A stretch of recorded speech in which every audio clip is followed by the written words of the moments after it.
Hey, Brent. Hey, Chase. What is happening, dude? We're happening. Right now we are. We're the most happening thing that just joined Facebook's stream and YouTube stream in the last 4 seconds. We are like splitting the strataverse of metaverse and YouTuberverse all Absolutely. at one time. Yeah, man. We're here. We've arrived. Oh, fuck. We're here. It's another odd night for us. Normally we're a Tuesday night kind of deal. So we're usually Tuesdays. We just did a Thursday for our 1 year anniversary, and now we're here on a Wednesday. Hump day. Hump Yeah. day. Yeah. So we've got some stuff to talk about. We've got a special guest, a very special guest. The one and only girl you ever think of when you think of girls in RC. There is the first name that comes to mind, which is Rhonda Drake, obviously. And we've got her on the show tonight. That's pretty sick. It's pretty freaking rad. I'm surprised she accepted our invite. I saw her this weekend and I said, "Hey, Rhonda, do you want to be on Wheel and Trigger?" And I was expecting like, She's like, "Yeah, I want to be on Wheel and Trigger." Wow. And I was like, "No way. Cool. Like, let's do it." When I think about that, I think of her saying something like, I need to think about that. Yeah. You know? But no, she was on board from the second I asked, and it was the raddest shit ever. So she's going to be joining us very soon, and I can't be more excited because she's kind of like a chick Barry Baker. Oh, fuck. You know what I mean? She's going to go, not like she looks like him or has any personality like Barry Baker, but she's going to tell it how it is. She's going to tell us what's up. She's going to give more of telling it how it is on this show? Yes. Yes. Good. That's exactly what we need. Good. I'm glad we agree on something because we don't agree on everything. No, that's what makes the best part of the yin and yang of the show. I agree. You know, if I agreed with everything with my wife, it wouldn't be fun. Oh, no. No, we got to have a little bit different. Okay, well, in the meantime, let's get these shares done. Anybody that's watching, I can't see. I haven't even opened Facebook yet, but I shall. Let's drop our disclaimer, and I will try and get on the book. Disclaimer and intro, or maybe not intro, maybe intro. Who knows? Whatever you want to do. And let's get moving. I'm going to try and share this thing. Are you done just talking crazy stuff and not knowing what you're saying? Are you done? Are you done? Yeah. The following podcast is a group of people who will be talking shit, drinking, using cuss words and living their best lives. The opinions or views expressed do not necessarily reflect the views of their sponsors, supporters or anyone important outside of the four walls of the show. If you are not 18 or older, we suggest talking to your parents about this podcast before watching it and becoming scarred for life. We hope you will enjoy this and not get butthurt or become a keyboard warrior after taking it all in. Thank you for watching and supporting us on our journey. What is up? We're live. What? If you live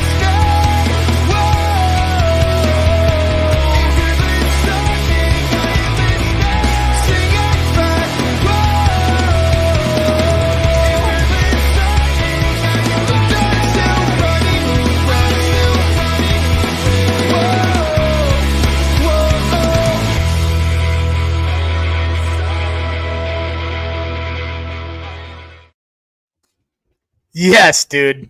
Okay, So I think with the disclaimer and the intro is the perfect amount of time for me to figure out how to share all this shit. So we're good. We're going. Forgot to share. Blowing it. So I got the comments up. What's up, Taylor DeLosa? Tim Barth is in the house. As you can see, this light behind me right here, that is a Tim Barth creation. If you guys need any lights made, 3D printed, cool, custom lights with any logo you want, Tim Barth is the man. Michael Lee Knight, let's go, baby. Will Yoshi. Ivy. Yeah. Yoshi and Will Ivy says, if Rodden will do it, Drake will do it. No, maybe that was our gateway in. Who knows? We'll see. Oh, You just snorted like a I little did just piggy. snort. You little piggy boy. Damn, dude. Yeah, wow. If Drake will do it, Rhonda will do it. We'll have to ask about that. Yeah, we'll see. We'll see. I guarantee they're definitely chilling in the same house while she's going to be doing this podcast. And I did talk to Drake about this, and he might be jumping in for a second.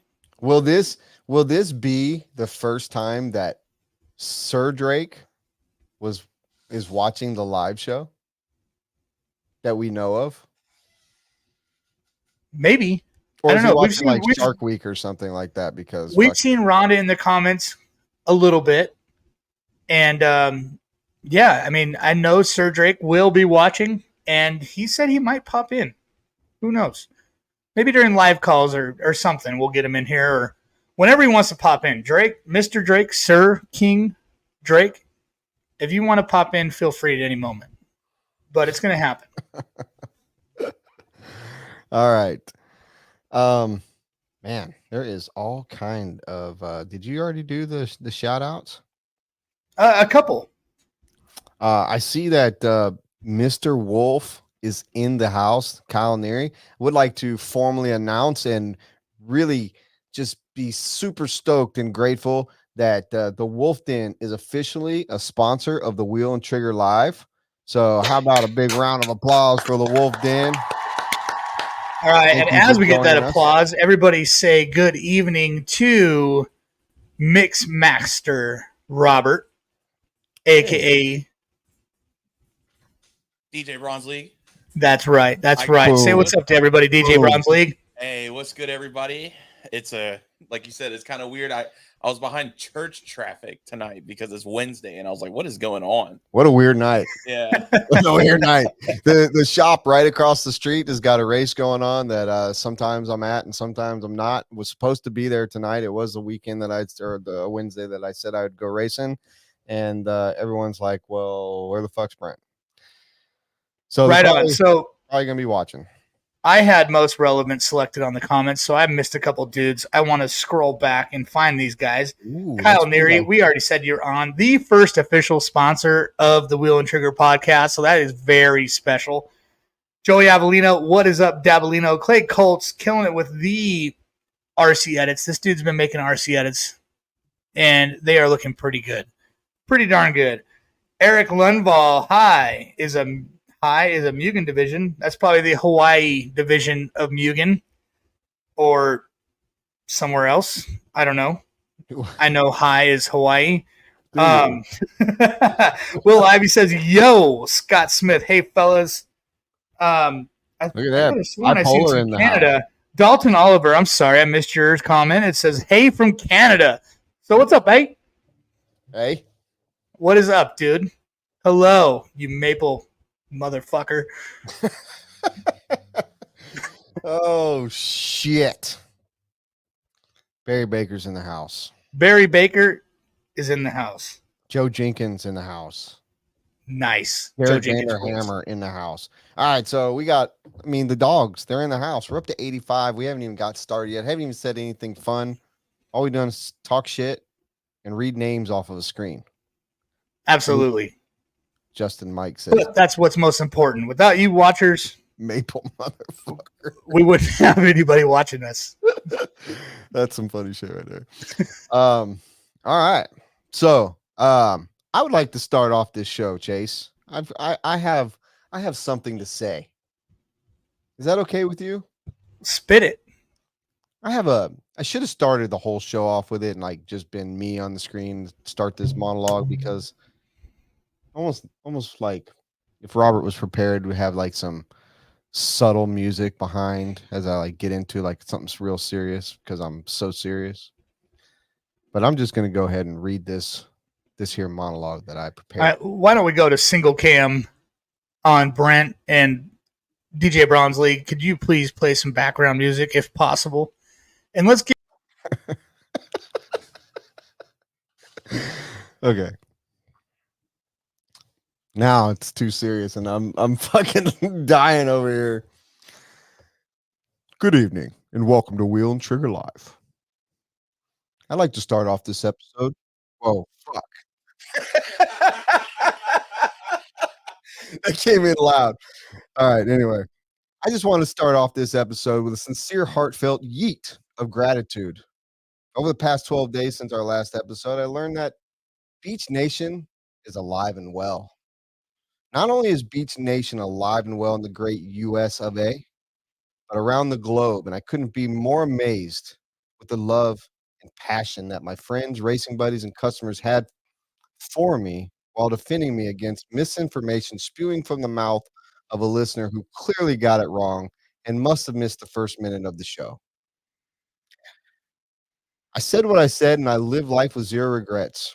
My views will never align with everyone's, nor do I want them to. I'm sure we'll have beers together in the very near future, regardless of our varying views. I look forward to competing with all of you 40-plus racers around the country and having great competition, camaraderie, and laughs.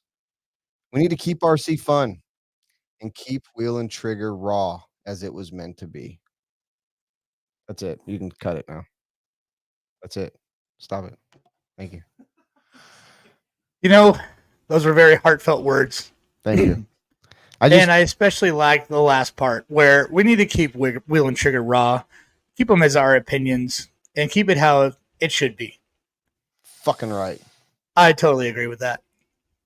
Because this show is meant to have fun, maybe make fun of this hobby that we all are obsessed with a little bit, and have fun with it all. Watch your whore mouth there, Barry Baker. Rhonda Drake's gonna blow your numbers out of the water tonight. Man, maybe Barry Baker had a good time this weekend. He really helped me with the car, as he always does.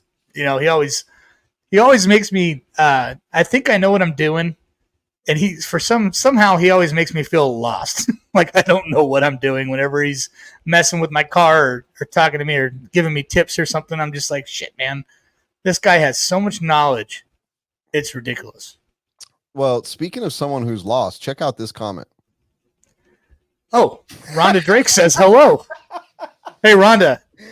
Fun fact, you're going to be on the show tonight. Oh, shit. You can't make So this stuff up. We're going to talk to you a little bit later, Rhonda. I can't wait. It's going to be exciting. I hope you got everything downloaded and all that stuff so we don't have another Nick from TZO That's probably episode. Drake. That's Yeah, maybe it is Drake. Maybe Drake does her media. Who knows?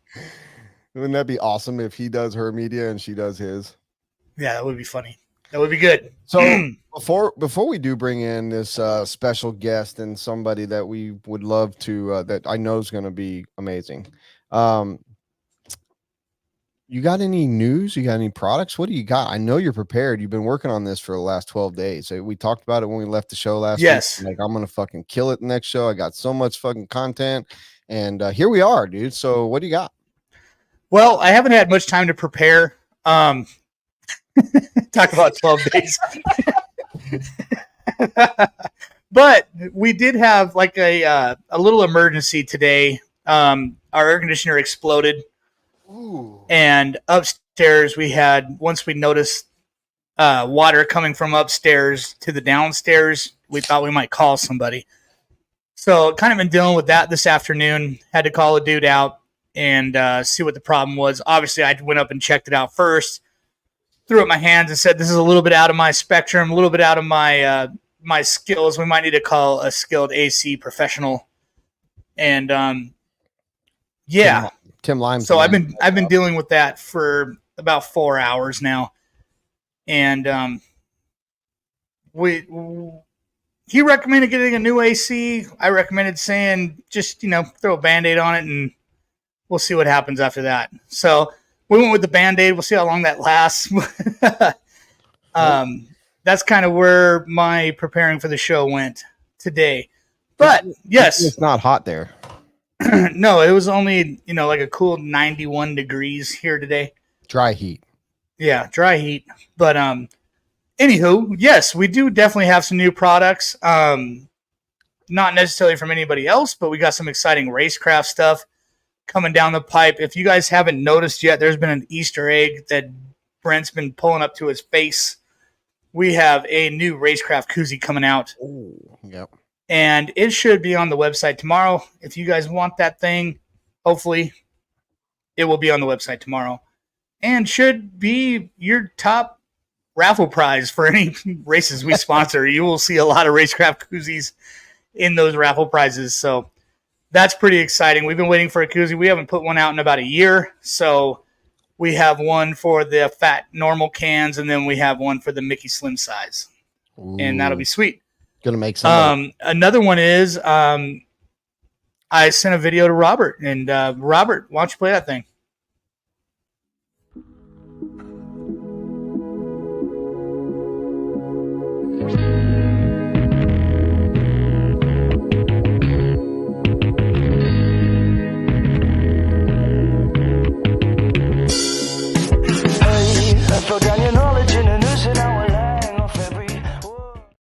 Ooh. All right, so that was a promo video for our new cell block, which is kind of funny because we've had this thing for probably about 2 years, and we kind of forgot about it, to be honest with you. So it's been around for a little while. Ryan Reese has had it in his piss for about 2 years, and I just remembered that we had this thing. So I do have one right here. I'm going to show it off on my mini module right here. That is a sick mini module. And so what it is just like any G block. It just keys right into your slots like that, nice and smooth. And it swivels. So obviously with your command module, you're going to either have it on one side or the other. And it'll hold your cell phone or your iPad vertical or horizontal. Pretty neat because, we're always watching live RC or whatever the hell we're watching in the pits.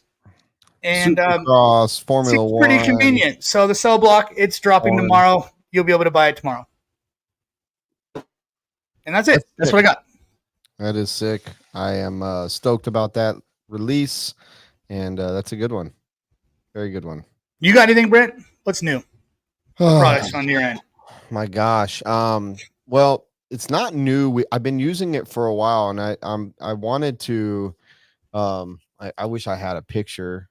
Chris Harris is probably cussing at the screen watching this right now. But for people that don't know and that race 10 scale, even A scale, because we're all using tire sauce and prep and whatnot. The one thing that I have found that is a rival to a lot of these top preps is a company called Track Tack.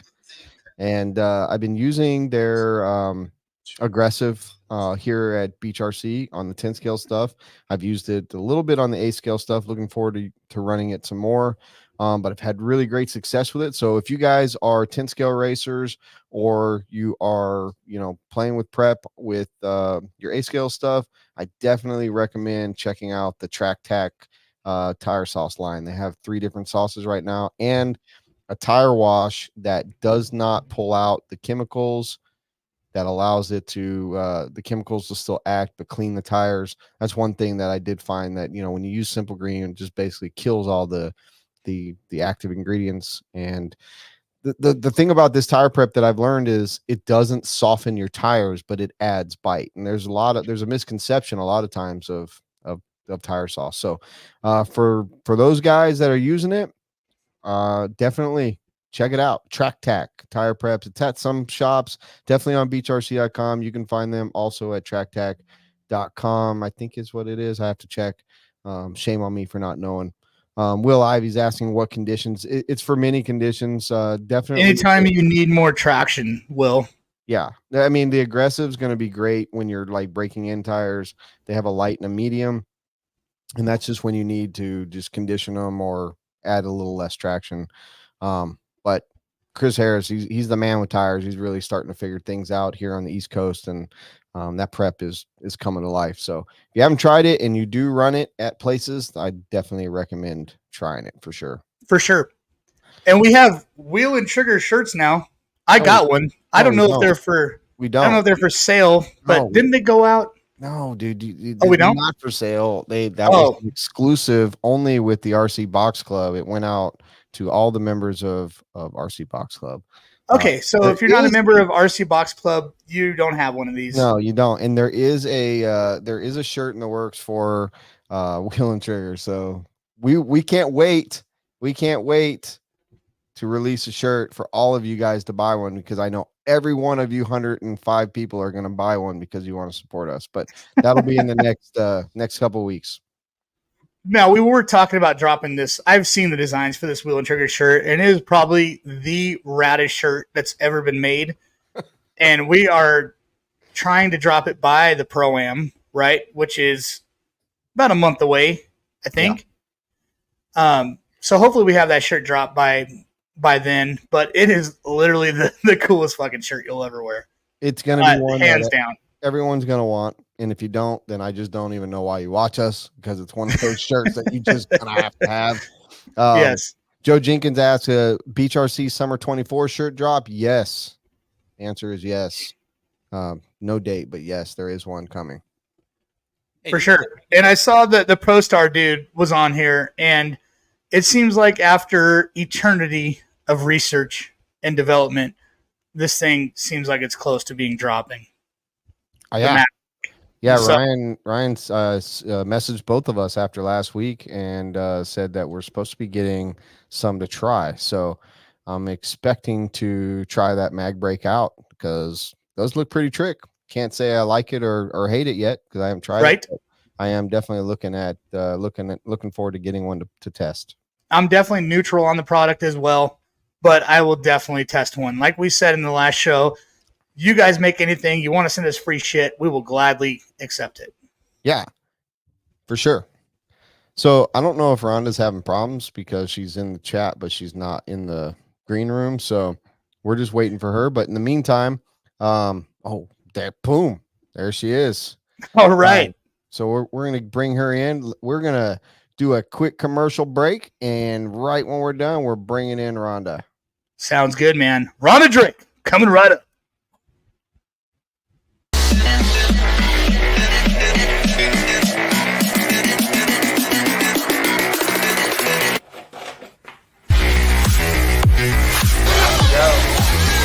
Quality.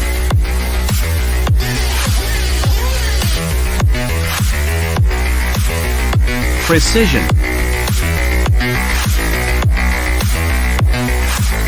Passion.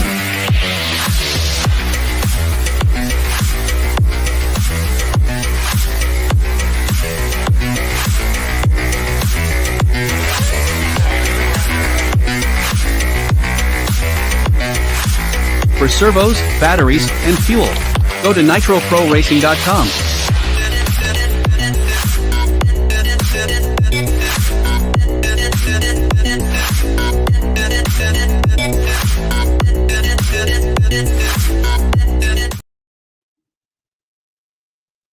Hey, there she Oh. is. Hello. Can we make Rhonda bigger? Why does she have such a little screen? She got that thing vertical. She's a TikToker or something. Hold on. She gone TikTok on us, Chase. No, I couldn't press the button to join. Ron Dizzle. I like that. Ah. Uh-oh, where's Adam? Hold on. Well, I don't know. Look at all those cars. Look at all those trophies back there. Jesus. We're going to definitely dive into that. All right, I'll have to have him come in and fix it or whatever, but now it's all jacked up. Adam, I need your help. Sounds so. We are going to get the Drake on the He show. needs to fix everything. We Yes. need it, vertical. Yeah, we Yes. need it vertical. See? Awesome. It's easy to get the Drake on. Just have technical difficulties. No, it's just when we. Oh, okay. Yeah, you just turn it. You just turn it 90 degrees. Perfect. Thanks, Adam. Yeah. Thanks, Yeah, Adam. but then it's all jacked up now. All right, dude. Okay, so does your living room say Drake like extremely fucking huge in it over there? Somebody It looks must have told like- you about that. No, it's our entryway. You want to show them real quick? Oh my god! Yes, look at that! That's awesome. Wow, Yeah. that's Oh, pretty yeah. neat. That's when you know you made it. Very cool. Love Very it. cool. So what's up, Rhonda? Not If much. you want How to are you guys? pan a little bit more the other way. Adam. Come on, you can't leave, Adam. You're the cameraman the rest of the night. Or something. You're on duty. There we are. Yeah, Okay. almost. Okay. What's up, Rhonda? You're Not so much. nosy, Chase. I gotta hide my water. He's wanting like a tour of your house. That We is did a rather prominent Drake sign in your living room for sure. we did a cribs the one time, and but that was when we first moved in. We've totally like remodeled and decorated everything, so it's totally different now. Very sick. It looks awesome, and Thank your bookshelves or however you want to call it, trophy case back there, man, it's so clean. I'm so jealous at the moment, thinking to myself, I just wish that I laid out my stuff like that or something It was close. a Yeah, long we, time Rhonda, doing we that. kind of have a little bit of the same thing going on. It was It's pretty similar, yeah, it was some except kind of without all the computer- trophies. Yeah, it was some kind of computer station before, and then I just made it into like a shrine of stuff. So Very cool. There's nothing even close. What are you talking about? She's got white shelves. Nothing even close. It's dude. pretty close, dude. yeah, Okay. I mean, Okay. I could see what you're saying. All right, except for all the trophies and the cool gas trucks up there, and micro Ronda trucks. Yeah, I see. yeah. That's pretty. Bro. Even my TLR cars from back in the day. Whoa. Awesome. I So figured Rhonda Drake. I figured that brand or that name is blasphemy coming out of that camp. No way. I mean, I think anything you go through in life, whether it's good or bad, is a learning experience. And it wasn't really directly to me, but Adam's done a few interviews on that and stuff, and I honestly think it was the best thing that could have ever happened. Yeah. Well, I noticed I could see, from watching Adam's videos, just to your left is where Adam has just now started doing his videos. He looked like he was doing them in the entrance to a Halloween. What do you call them? Fucking. I did all of this, so now he's like, oh, that looks good. I'm going to do it up there now. So It's definitely an upgrade from the black curtain that he used to be. It looks a lot more prestigious and cool. Yeah, that's right over there to the left. So, rad. Rhonda, thank you for accepting our invite to join the Wheel and Trigger podcast. And man, I can't believe you're here. This is great. I'm stoked because I would have never imagined that you'd get on something so controversial. I like realness. There's a lot of things I would love to say, but you can't and everything. And a lot of times I feel the same way as some people. And I just kind of it doesn't change. So I just quit saying stuff. But no, I like stuff that's raw, real, and people don't want to believe the truth nowadays. So Amen. Okay, well, we might dive into some of that a little bit later. So, Rhonda, up for I'm some gonna good have less questions. followers. Is that what you're telling me? So Rhonda, obviously your accolades are second to none as a woman in RC. You have done everything. You've been everywhere. Why are you laughing at me, Brent? I don't know why you're laughing at me. I'm laughing at the comment that was just posted up. It's hilarious. Oh, I didn't see it. But anywho, you are so respected as a woman in this industry. You are the number one girl that anybody thinks of when RC is brought up. You're it. You're the chick. I still pinch myself. I just did what I loved. I didn't do it for any of the attention because I'm actually more of an introvert.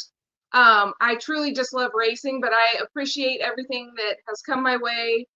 And, I've done this 34 years now, and I look back at all the trophies and all the places I've been and, my husband, everything. And I wouldn't change it for anything in the world. It's been an awesome journey. We were talking earlier, there's ups and downs with everything. And I love what I do, and I still love it now. So Yeah, so that's part of the reason why we got rid of Palm Desert, because it was taking up a lot of my time, the track. Because I wanted to still go race while I can still see. I'm not getting any younger. I'll be 47 this year, so I Wow, just want to go race while I can still do it. that's awesome. So are you full-time RC like Adam, or Yeah, I work for Adam. I wouldn't say I work for Adam. We're a team, obviously, but I help him with a lot of stuff. From the website. I don't think people realize, I do all the website stuff. That took me hours and hours and hours, and then just helping him with all the engines that come in, and it's a lot for just one person to do, let alone two. But we just don't. I mean, there's been times where we needed to hire people, and we don't, because we're just so perfectionists with everything that we do, that I don't think I could be happy with somebody just doing little things that we didn't want to do. So we just have to Yeah, all you, have fun you, with you can't everything. have like Braden Hopkins coming in there and doing break-ins for you in the garage, you know? I think he would do a really, really good job. He probably would. But it's kind of like the Willy Wonka and the chocolate factory. You let somebody in and then they learn everything, and then you it's good at first, and then they take that knowledge and they move on with it. So you just, not to say that Braden would do that. I love that kid. No, he's the best kid. That was just He an really, example, because really I knew he grew up right around the corner from you guys and came up with you guys, and he was just an example, you know? Yeah, with his little cowboy boots and his little mullet, and yeah, he's a great kid. He lives in Arizona now, so Yeah, a little suburban cowboy. yep, yep. Right All on. right. Somebody just asked, who does the nitro engine break-ins? That's obviously all Adam, yes? Or are you diving into that too? They come in and I write down everything that comes in, and then I prep them and put all the caps and adjust the carb and do all of that stuff. And then he takes the engines and he puts them in the machine, because he's very meticulous with that stuff. I think even if I did it, he'd go behind me and just redo it. So let him just do that. Yeah, he does that. Very cool. Now, Nice. fun fact, I had a engine explode, well, not explode, just completely lose pinch on me this weekend. And to say testament to the Drakes and how down they are for racing and racers, and how the Drake business wants to help guys. My engine lost all compression this weekend on Friday in practice, and I told Drake about it, and he grabbed my engine and pinched it overnight, went through my whole freaking engine after practice. Mind you, this is probably 10 o'clock. He took, that's last thing they want to do. Got my engine race ready, and I was racing on Saturday. Yeah. Pretty freaking awesome. Yeah, we try to turn them around as fast as possible. And sometimes it gets crazy, especially when race season starts in, January, February. It gets really, really crazy. But I mean, we work day and night almost. I don't think people realize how much Adam works. I mean, he'll get up at 6 and then he'll end his night at like 2. I mean, he's a machine. And the other thing too, like you were saying, with the pinch, like a lot of people are like, oh, my engine's worn out, I need a new one. And it's like, no, you need a pinch. They get better the more you pinch them and stuff. So there's a lot of obviously there's a lot of information out there, but when you're new to the hobby, you're learning all of this stuff, and nitro can be very discouraging and everything like that, and very expensive. But I mean, I'll get 20 gallons. I mean, people know when I run for an hour. I'll be up there for an hour and then go up another hour and another hour. I mean, I run a lot, and I've had engines just go forever, and they're still really, really good. I don't race with those ones, but obviously, you want your stuff pretty, maybe a gallon or 2 for your race stuff when you go to the big races. But yeah, I run a lot. We got Yeah, a you do. question from the Peanut Gallery. Will Ivy wants to ask, how many motors do you guys break in on a week on average? It varies. It's hard to answer that question. And I guess I'm being Adam, because he will not give you an exact number, but we've had a couple hundred in one month, It just depends. It depends on the month and the season and everything else like that. But sometimes it's ridiculous because, I mean, we're getting engines not just from customers, we're getting them from, other companies, A Main, everywhere. Yes. So I mean, obviously, Beach RC and A Main offer break-in branded Drake break-ins Yeah. for their stuff. So that's really cool that you guys branched into that market. Yeah, so it just depends, and then we do repair. Sometimes Adam will build cars, but it just depends. I mean, we are so busy; we are never home, and we're trying to. The couple days we are home a week, we're trying to get all that stuff done so that we can go racing. It's like doing our homework so we can go play. What's Justin Mike, he must be a mather. He said that's like 10 or 15 a day. What's different for you guys though to other It varies. for other pro racers is like you guys get to travel together, and a lot of wives don't travel on a regular or at all with their husbands. So the fact that you guys, even though you said you're home for a couple days, that's just a couple days off. You guys get to actually spend a lot of time together, whereas a lot of husband wives in this industry don't see each other in the professional ranks. Yeah, we're with each other every day, almost every day. It's very rare that we're not. I don't travel as much anymore. I don't like it as much. I'll go to Arizona and more stay on the West Coast and stuff. But I am with Adam a lot day in and day out. We get along pretty good. I mean, don't get me wrong, people get on each other's nerves every now and then, but we do get along really good. About the only time we don't get along is when my car's not working. But other than that, and then people that know us and been around us, they know I like freak out or whatever. But no, we get along really, really good.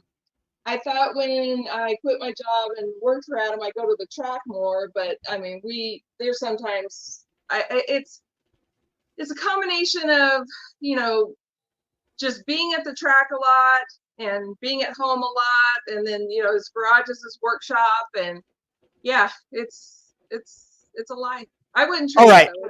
It's great. So enough about Adam. Let's put Adam aside. We don't need to talk about him anymore. We're here for you, Rhonda. Yeah. We asked you to be on the podcast, not Adam.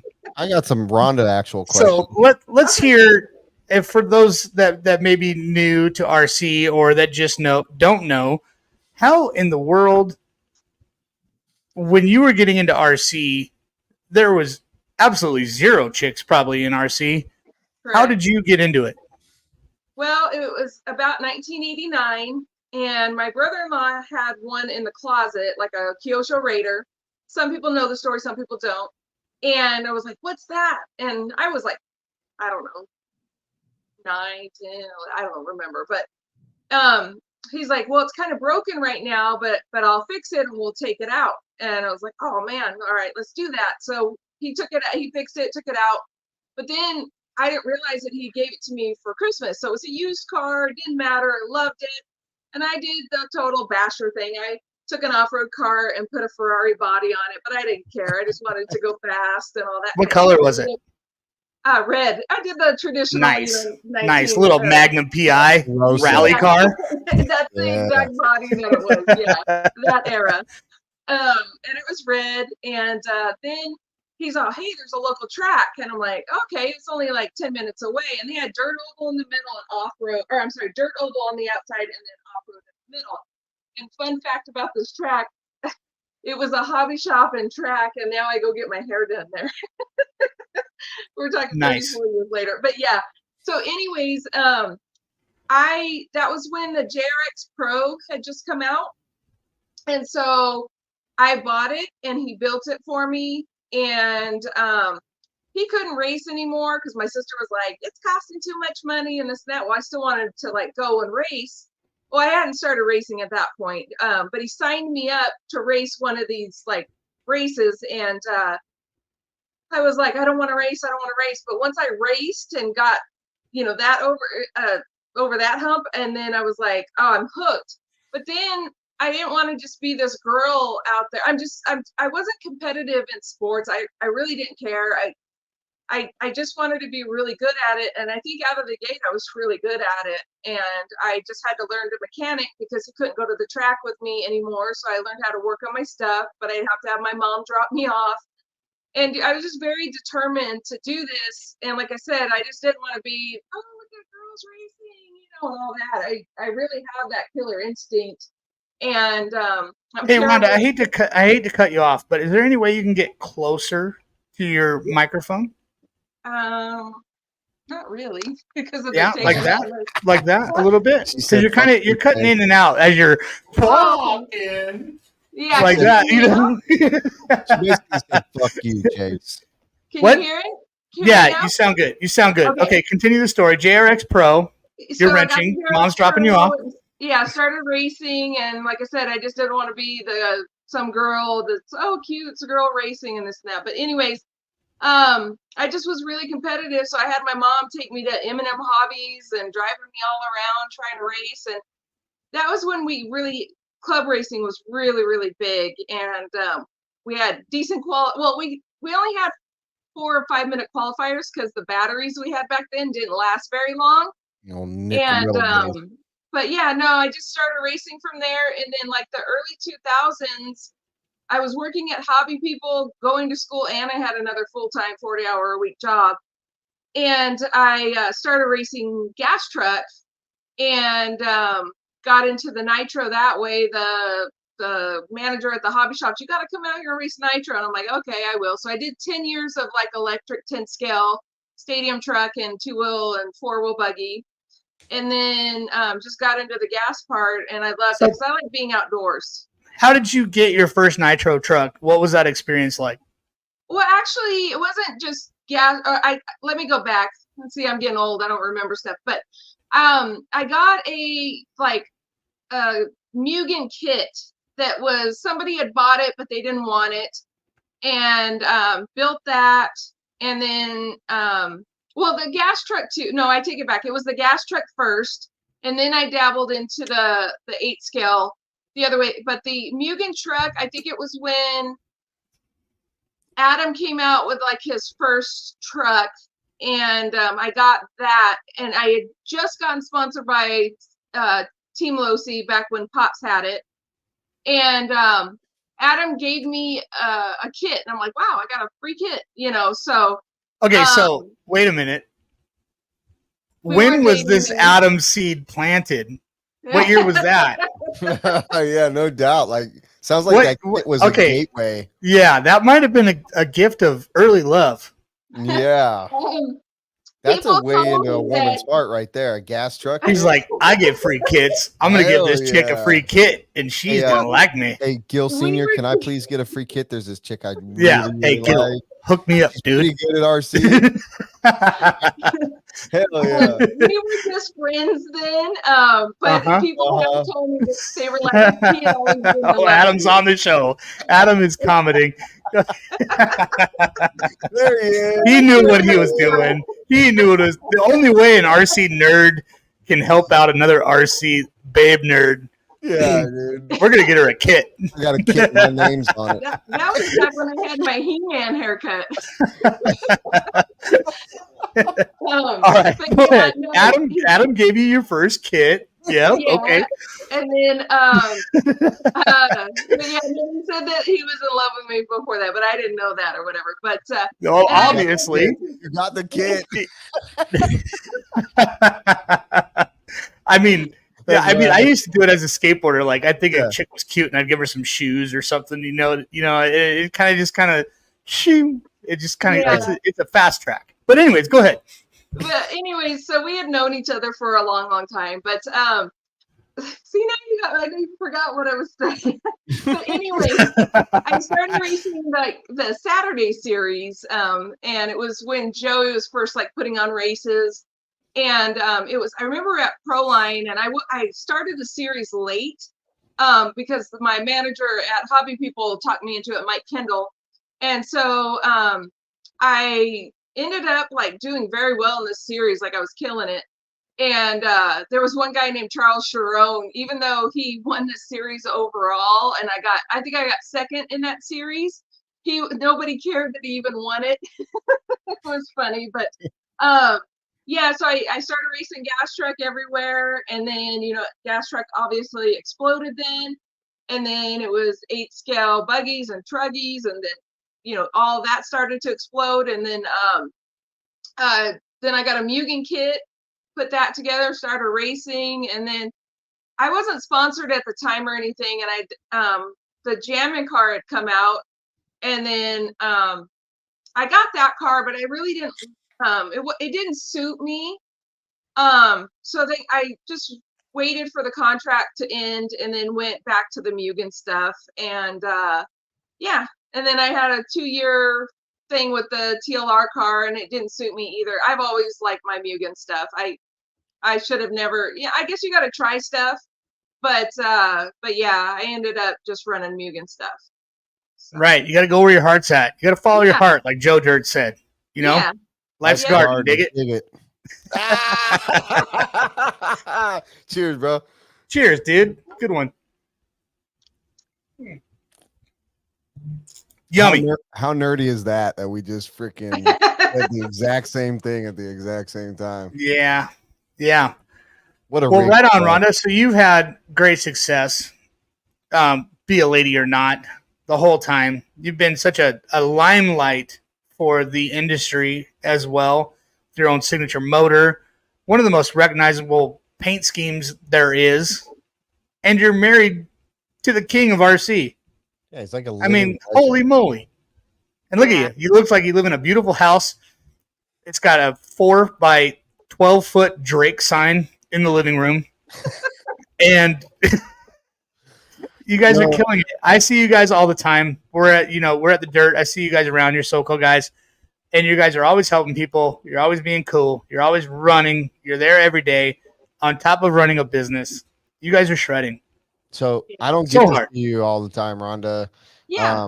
But I've been trying to court Adam to come out to the RC Pro-Am. And the more Just give him a kid. He'll fall in love with you. the more I think about it, the more I think I'd rather have you out here than him. Like we need a fast chick out here. I'm sure you know who Katie Carmindy is, and she does a Yeah. lot for Yeah, I know Katie. the female racers on the East Coast. Katie's a friend of mine, and me and her race really well together. We're about the same speed. She kicks my butt all the time. But it would be awesome. I know you say you don't travel as much anymore, but it would be really great to have you out here at some point to run one of these arena races that we've got out here. So Never we need say to never. Right. we need to make So that happen. speaking of before you get chicks, too while old. you're bringing up the Katie Carmondys and and the other girls that are coming up, does that stoke you out that there's some girls that are actually like pretty heavy in the industry that people know about? Katie Roxbury, Katie Carmondy, some of these other ladies, Maddie Long, like Will Ivy just said. There is so many more girls in this industry now than there was when you were coming up. Does that stoke you out? I mean, it has to. I mean, I've told the story when I started. I think that guys didn't mind girls racing, but I mean, this was 34 years ago. But they also didn't want you to beat them. You know what I mean? Like he passed away now, but he was a great friend of mine. But he got pissed that I beat him, and he's like, girls should be at home washing dishes and ironing clothes. And I'm like, and I was a little girl at the time. Yeah, that was many moons ago when guys thought like that. Yeah, but yeah. yeah. And it did kind of hurt my feelings, but I'm also a firecracker and I've been around men most of my life or whatever, but I had, pretty thick skin, but, I've come a long ways, and I think a lot of the dads have seen me race over the years, and they're like, okay, I don't have to have a son. My daughter can do this, and stuff like that. Yeah. So I do see it, looking this far now, that definitely there, I think it was an influence and everything. And, no, I think it's really cool. And I'm not going to race forever, so somebody's got to take it over. Yeah. Well, and So- also this is one of those hobbies where age doesn't matter, gender doesn't matter, disabilities don't matter. nothing matters except for your skill. Yeah. And whenever, obviously you get the upper hand on me a lot more than I get the upper hand on you out there. But whenever I get the upper hand on you, I don't think of you as a chick. I think of you as a competitor. Whoa, stop. Did you just say a second ago that age doesn't matter? Did you just say that? It doesn't. Oh, really? No. Really? Hey, that last show was all you, dude. Bro. Just fucking making sure that I didn't hear something. No, where you can either get beat by a kid in kindergarten, or you can get beat by a dude that is in a wheelchair, or 2+. You know what I mean? That's how this hobby is, and that's what makes it rad. It doesn't matter. Yeah, I think I could go on that topic, but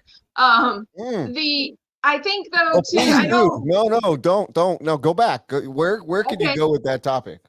I think that they brought in the 55 or 53.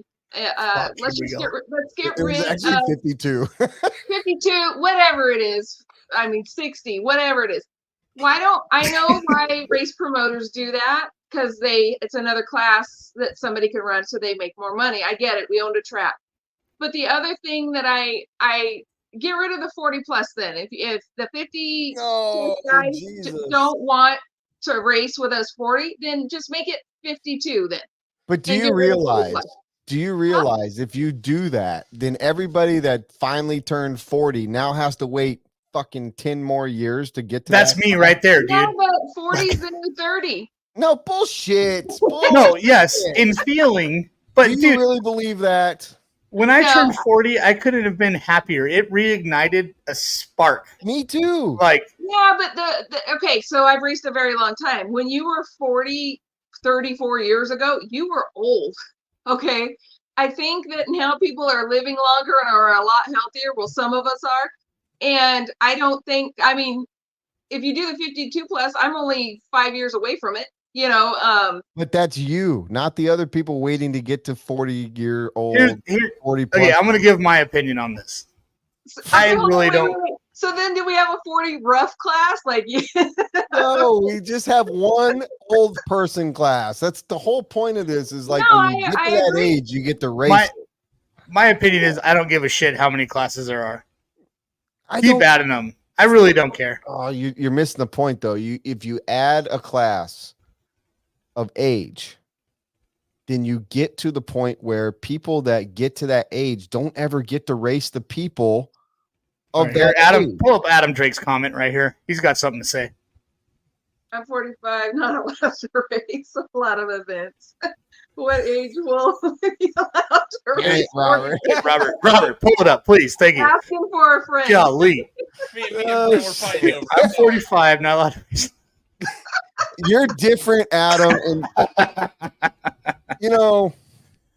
see, like I said in the previous show, I think it should all be age in 10-year increments and skill.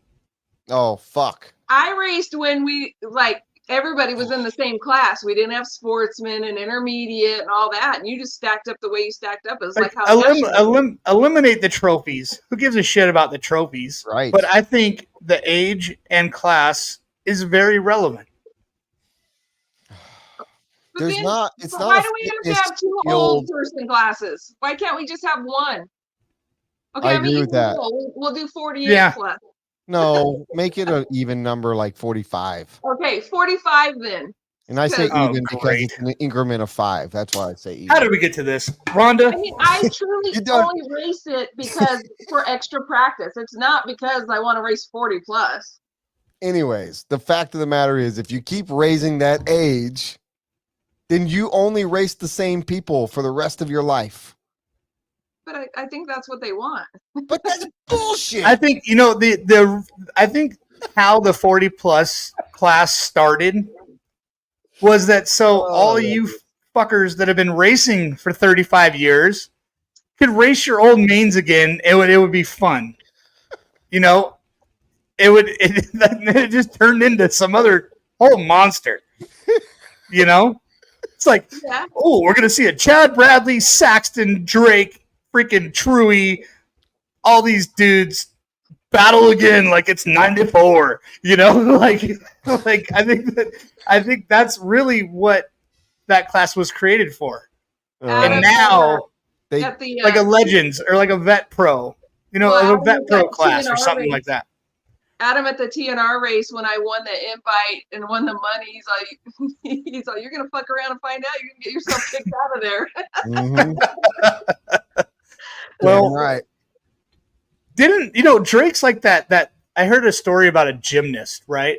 And she had this trick that only she could do, and they literally banned her from doing that trick because in the Olympics Simone Biles. that Yeah, nobody else could do. absolutely. Yeah. So Drake, just sandbag a little bit. Just Stop being drop so it. fucking Just drop good, it down dude. to 80%. Stop Stop being getting a kicked out of classes, my 45-year-old man. badass. Like, just You know? be a 45-year-old sucky halfway badass. No, like a different kind of sandbagging, the real sandbagging where you hide your skills. Yeah, don't go 11 or 12 minutes on. No, a go team. Stop this 8 in the shit. main. Just Yeah, go like 8. act like you're human. Unless you need it. For the love of God. Well, our plan is to race more, so I don't think that's gonna happen, Brent. Yeah. Anywho, I could give a shit if he racing 40 plus. When I know that I'm racing for second, that's the new first. All right, Yeah, it's all good. exactly. I don't Like, care. I'm just not wanna race looking with for my the friends. trophy. I just want to see how good I can do, you know. Absolutely. So Absolutely. That's why Uh-huh. I'm a fan of. and you're still slaying. You just won TNR this weekend. yeah, I Killing suck at it. qualifying, but yeah, I'm good in mains. I mean, I'm pretty mediocre throughout the whole day. So, facts. That's facts. oh man, racing's fun. It's so much fun. Okay, That's so why I've we're got- all here. Let's get into these serious questions, Rhonda. These are Okay. these are hard hitters right here. Okay. All right. I saw that you listen to music when you drive. What are you listening to? What's your RC tunes? It varies. I'll listen to Wing Chun to DMX to I like 80s Wing and Chun. 90s, dance hall dance. Just all those old like songs. DMX to Ludacris to I listen to rock, sometimes Megadeth or damn. Motley Crue. I listen Nice. to everything. So, like, pretty much like a Fast and Furious soundtrack. Yeah. I mean, You just go there. it just depends what mood you're in. You know, you just take all the music you've listened to all the years and then put it together. And Yeah, like I definitely have my hype songs that we rock Yeah. in the pits before we go race. it'll be something. You got to have a hype song. Is there any Blink in that playlist? Yeah, I have Blink in there. Yeah. Yeah. Fuck. She's Yeah. awesome. She's awesome. Oh, there's Robert. There's Robert. All right, awesome. We know that she's Everybody loves legit. Blink. Yep, she's legit. Yeah. But yeah, I listen to everything. Sometimes chick stuff. Not a Ooh. whole lot of countries, but a little bit of that. When I listen to Blink, it's like watching a school bus full of kids crash. Oh my god. Holy shit. Dude, that's like okay. Moving on. Let me ask a question before people start saying anything about that. We want to know about the 6-foot gopher snake at the dirt. Oh my God. So I picked that back right corner. So if you're on the driver's stand, the back right corner. And I was talking to somebody, like, hey, you see that? And coming up the hay bale where I was at was a 6-foot gopher snake.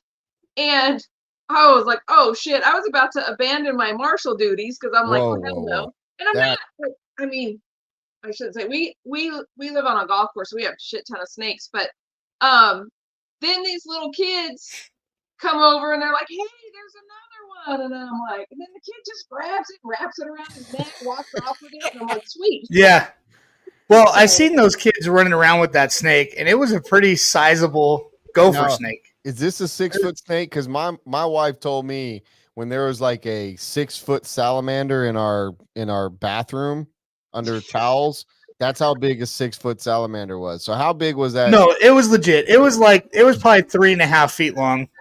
Probably the one they were running around with in the pits was probably about 3.5, maybe 4, but it was healthy. It was thick. Yeah. Okay. That You know? was that one. The other one that was coming out, it was a different one. Was a pretty long snake. I can't believe we're having this But conversation. it was a nice snake. Yeah. You know? Mhm. It was a nice snake. The kids were running around it. That was Ricky Robbins' kids, and they Yeah. are very well trained with outdoor life. So they were just running around with that thing like it was a fucking popsicle or something. You know what I mean? Like just chilling. Check it out. You know. So No, bro. Look what I found. yeah. Yeah. So very cool. Very cool. We are getting into 7 o'clock. So you know what that means, Rhonda? You can No. either cut out or you can take some live calls. Oh, let's take some questions. All right. But they might not be questions. They might be love letters. They might be cuss outs. They could be anything. You okay with that? Let me find out she's talking about the Drake snake.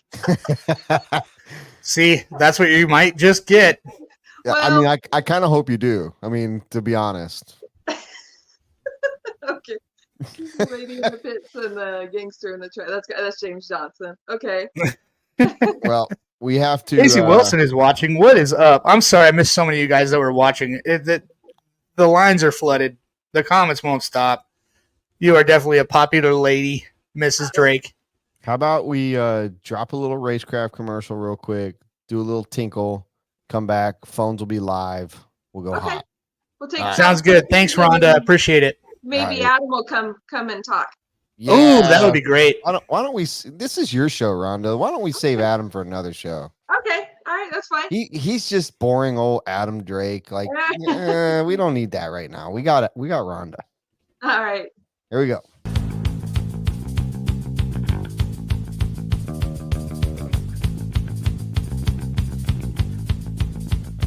Nowadays, most of us need someone to run our personal life.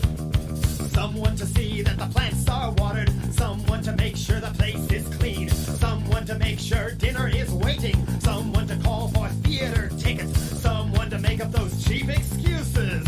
What we need is a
Yeah, Man, that dude. thing gets me every Fucking time. Hits hard, bro. That's a fucking good Dude. one.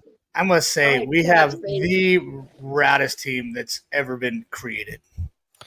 The sickest dudes. They're okay. I love them all. They're okay. All right. We already like I barely posted the phone number. Phone's ringing off the hook.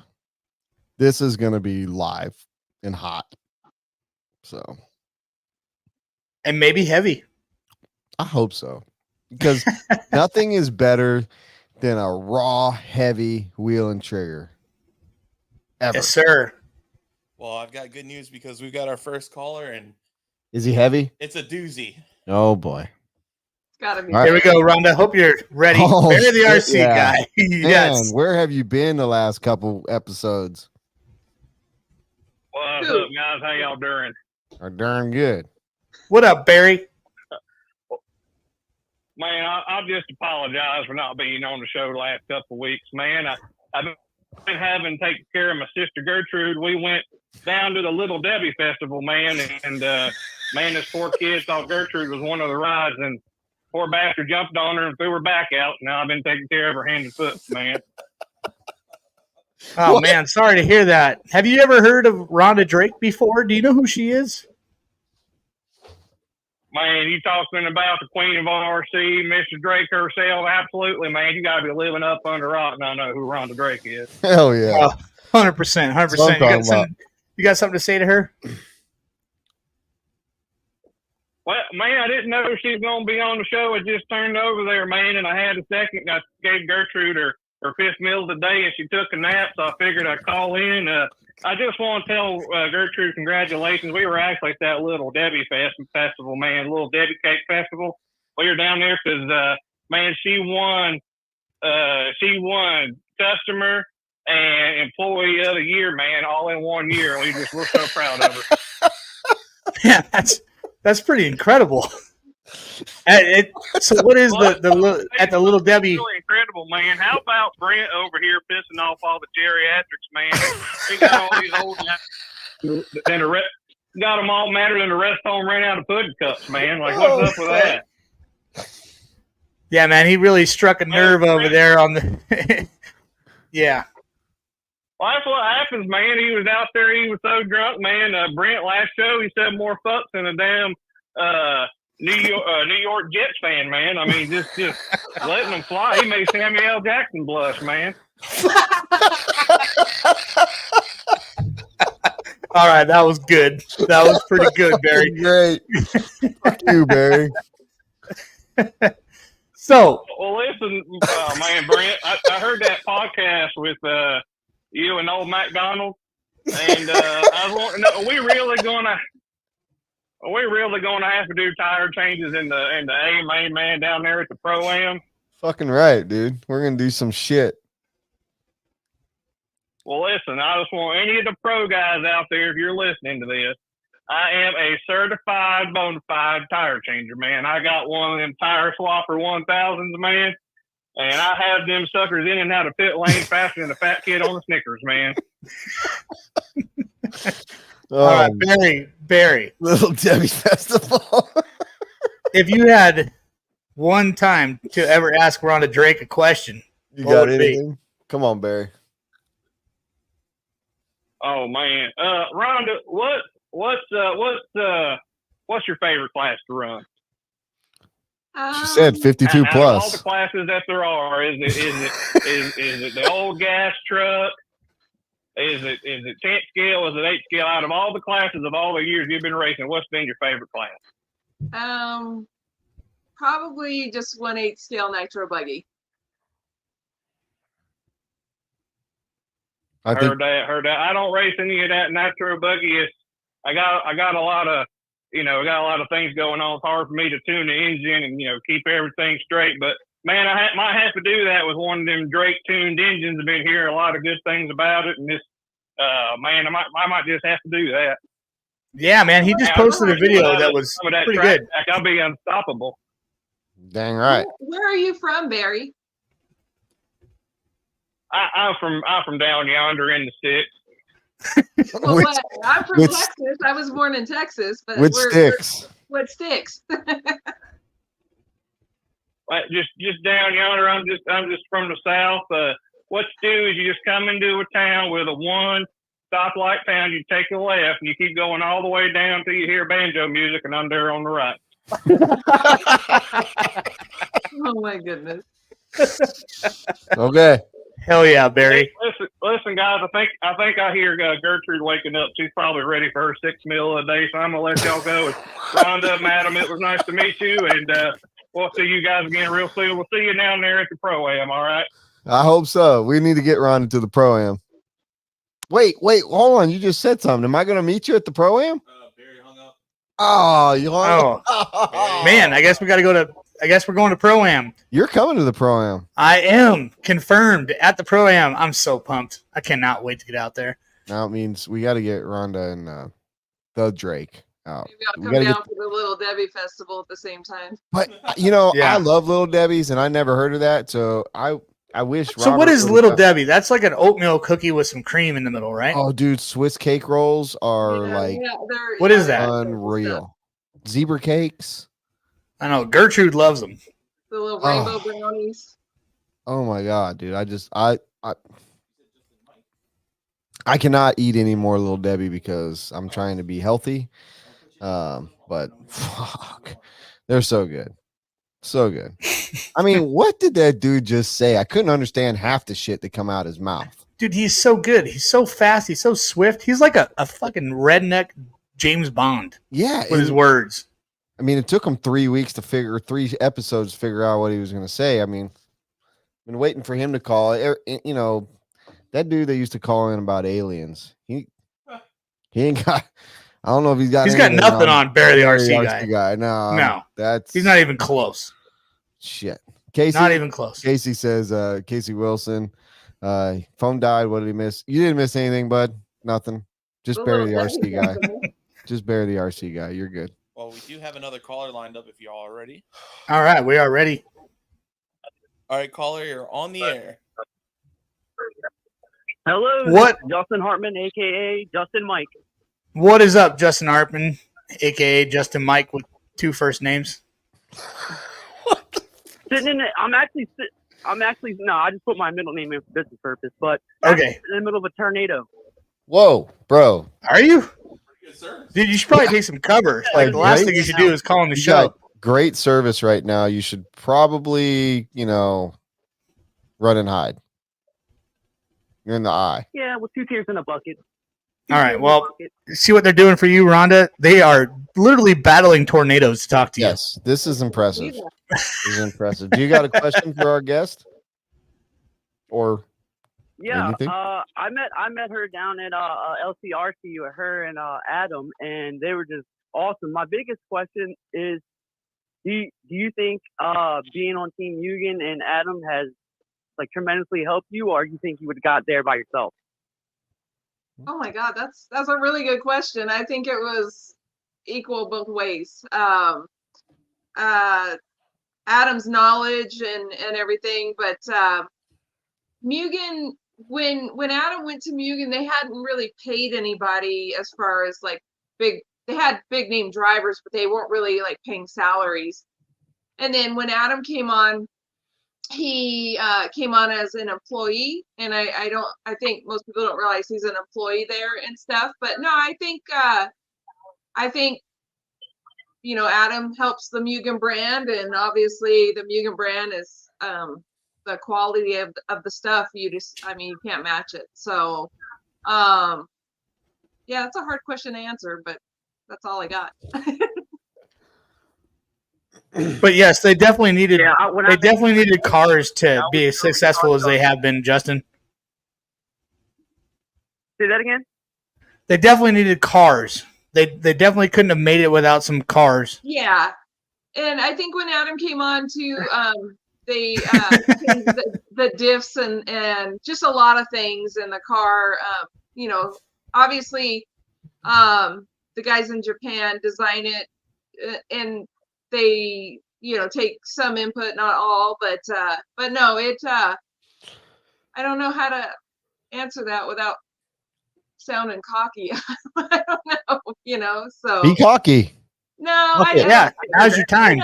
No, because I know that Adam is a very humble person, and I am too. And I just I think it was a team effort, and they both built it up to what it is today. So Bitching. That's what back when I met you guys, like how down to earth you guys were. When I walking away, I was talking about life. I was like, you would have thought they were just chilling at the subway, just ordering food. yeah, no, we it trips me out sometimes that people come up and they're so starstruck and stuff. And we are just regular people. We just love racing. We love our dogs. I think some people aren't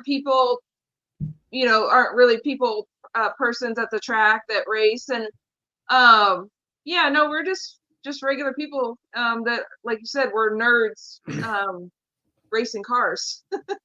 We're all nerds, and Yeah, I think what it was is the buildup of seeing like Adam online and everything else, and then like when I seen him, I was just sitting there, I was like, "Oh my God, that's Adam!" And then I was fixing my kit, and I called Eugen, and and it was actually him that answered the phone, and I knew right away. I felt like the biggest noob in the world. Yeah, he answered Oh, the man. phone there. And Yeah. you and my wife were talking for like an hour. Oh yeah, I remember now. Yeah. Trust me, Justin. I still feel the same way every time I talk to them. it's like It never goes away. it's like meeting Brad Pitt every time I meet him. Yeah. Yeah. Hey, look, I'm not gay, but Brad Pitt is Brad Pitt. Yeah. No Well, homo. Brad 20 Pitt is hot. 20's a 20. I mean, let's just get at it. So while Speaking of which, we are My taking wife super said- chats. My wife goes, she's like, if you could cheat on me with any person on earth, who would you cheat on me with? And I'm a big Fight Club fan. And we're about to meet the real Justin. Brad Pitt in Fight Club. The dude's gonna cheat on his wife with the Brad Pitt from fucking Fight Club, dude. He literally just told us that. That's awesome, and I love you for that. I literally love you for that, Hey, Justin. when you know you're comfortable, you're stretched out. You 100%, Hey, bro. Justin, 100%, and I'm not dogging you. I love you for you being you, bro. Good job. That's not a bad fucking. The Drakes ball have pass done right so there. much for this RC community. It's hard not to be starstruck every time you run into them. Really. Yeah, I mean, I don't even. What do the talk to kids them. say now? Like, on God. On God. They are definitely tough to not be starstruck around all the time. And I see them at least once a week. And I still feel the same way. They are great people and have done so much. It's cool. I was sitting there like, I cannot believe that we just talked to Adam, like, you know what I mean? About it I don't know. It just like, it was so weird. That's a good question for you, Rhonda. Who are you starstruck around in the RC community? Absolutely no one. I thought you said you were humble. No, I am. I'm not really. I've seen like famous people, and in real life, and I don't really get starstruck. No, I don't. There's not really. No, I'm trying to think.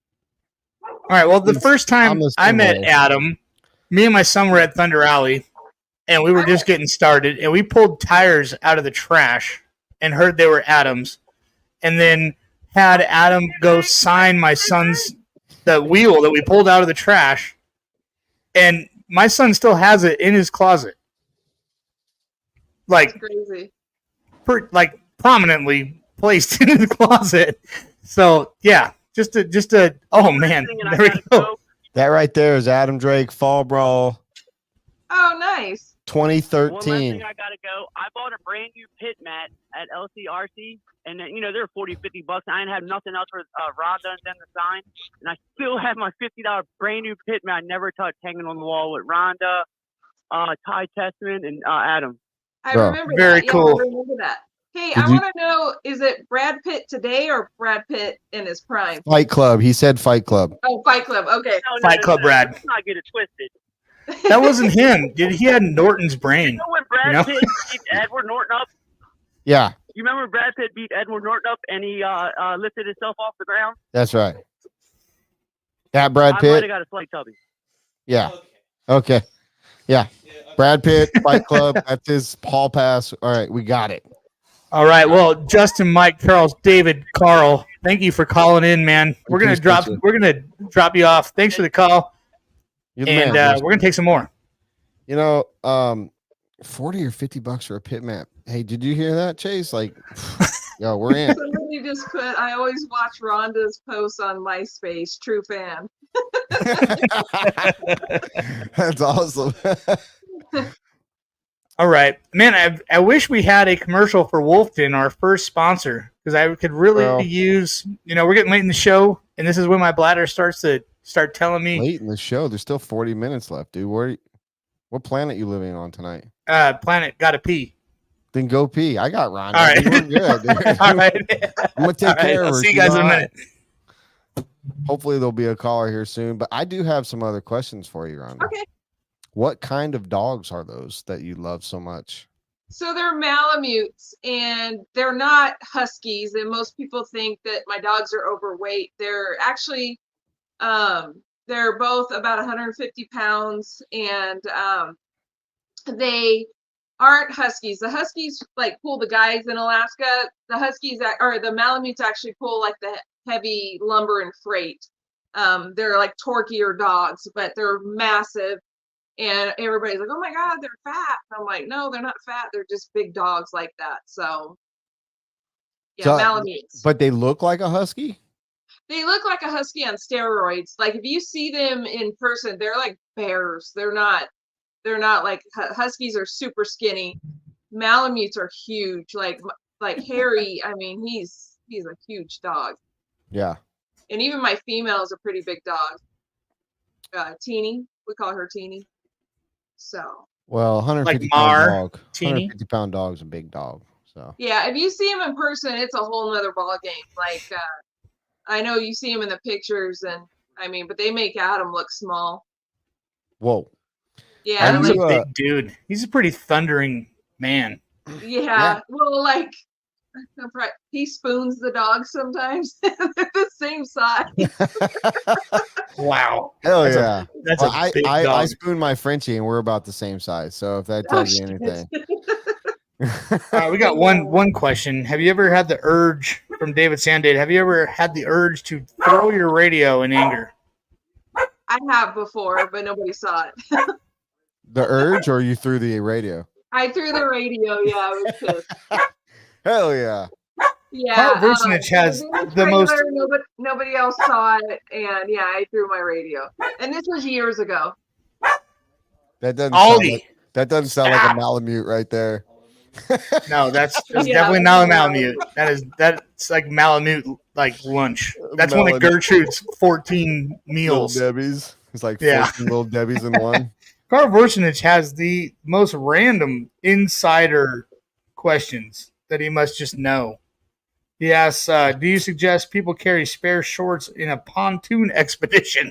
Oh my God. So John Starkey, we rented a pontoon in Montana, and he's like, "You guys want to drive the boat?" We're like, "No." And he went to jump off the front, but he didn't turn the boat all the way off, and then clipped his feet going in.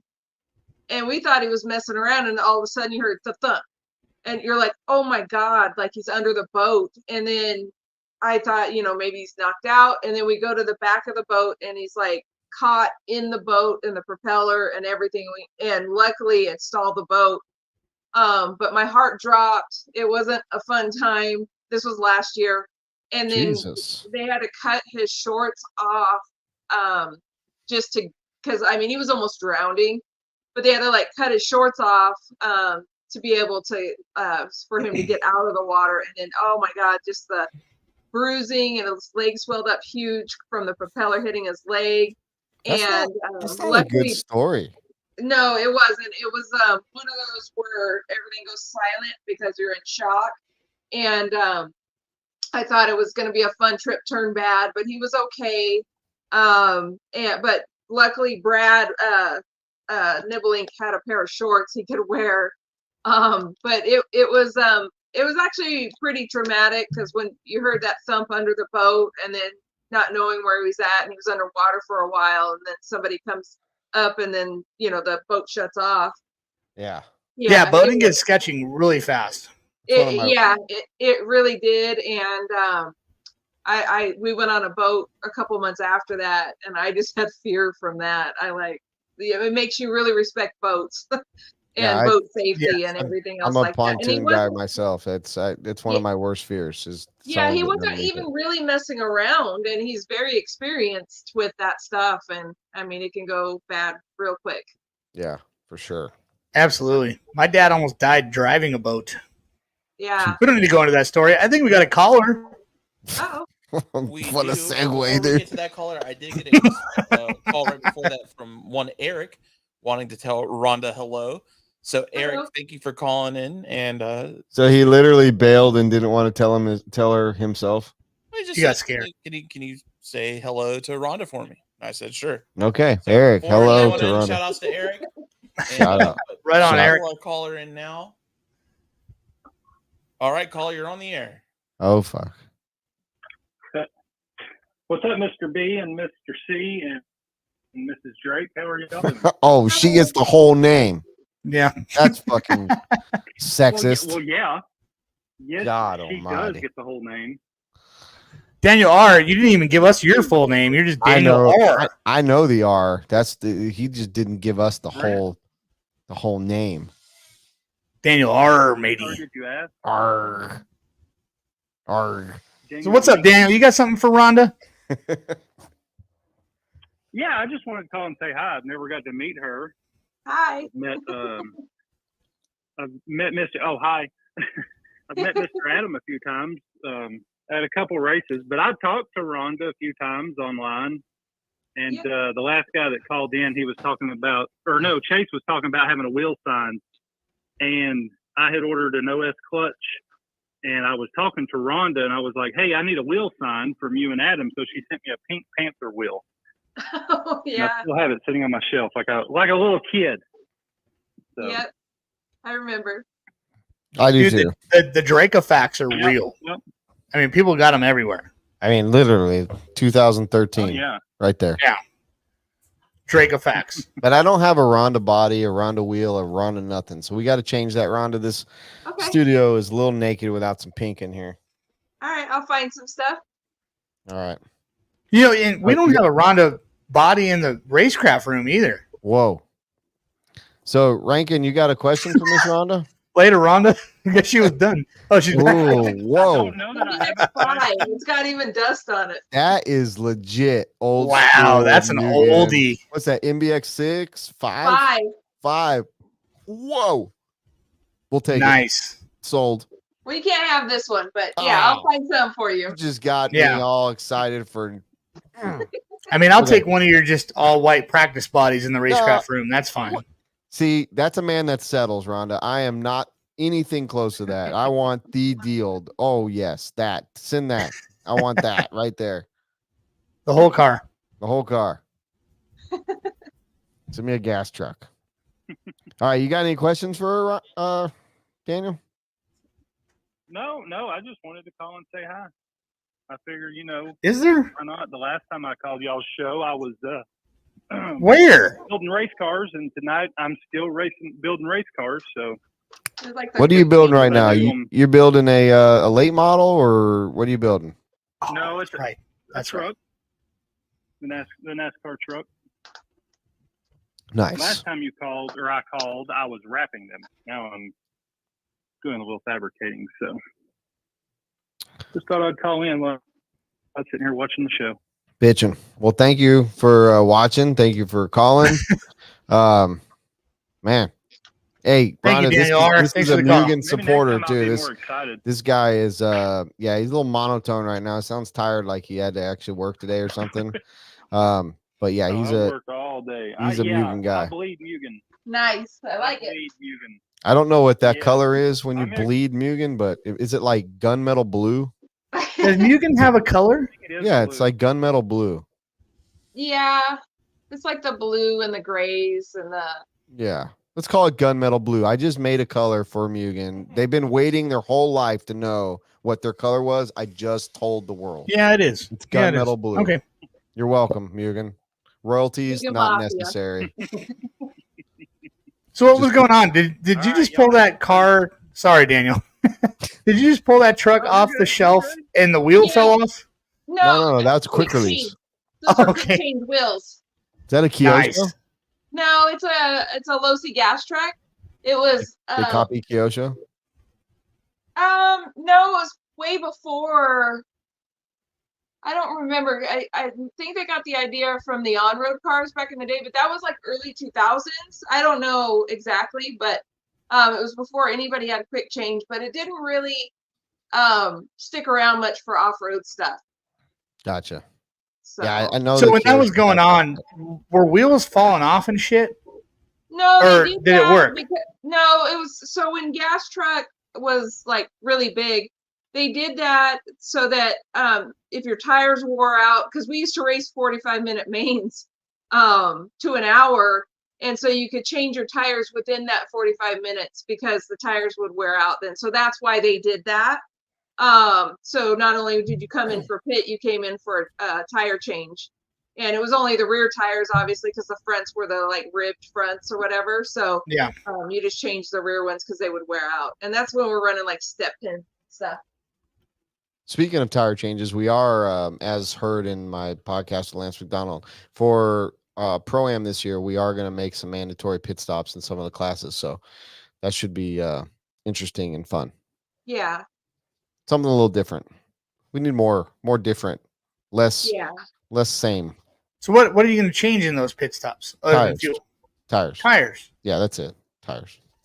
It'll Okay. have to be at a certain time of the race. Like you won't be able to like do it.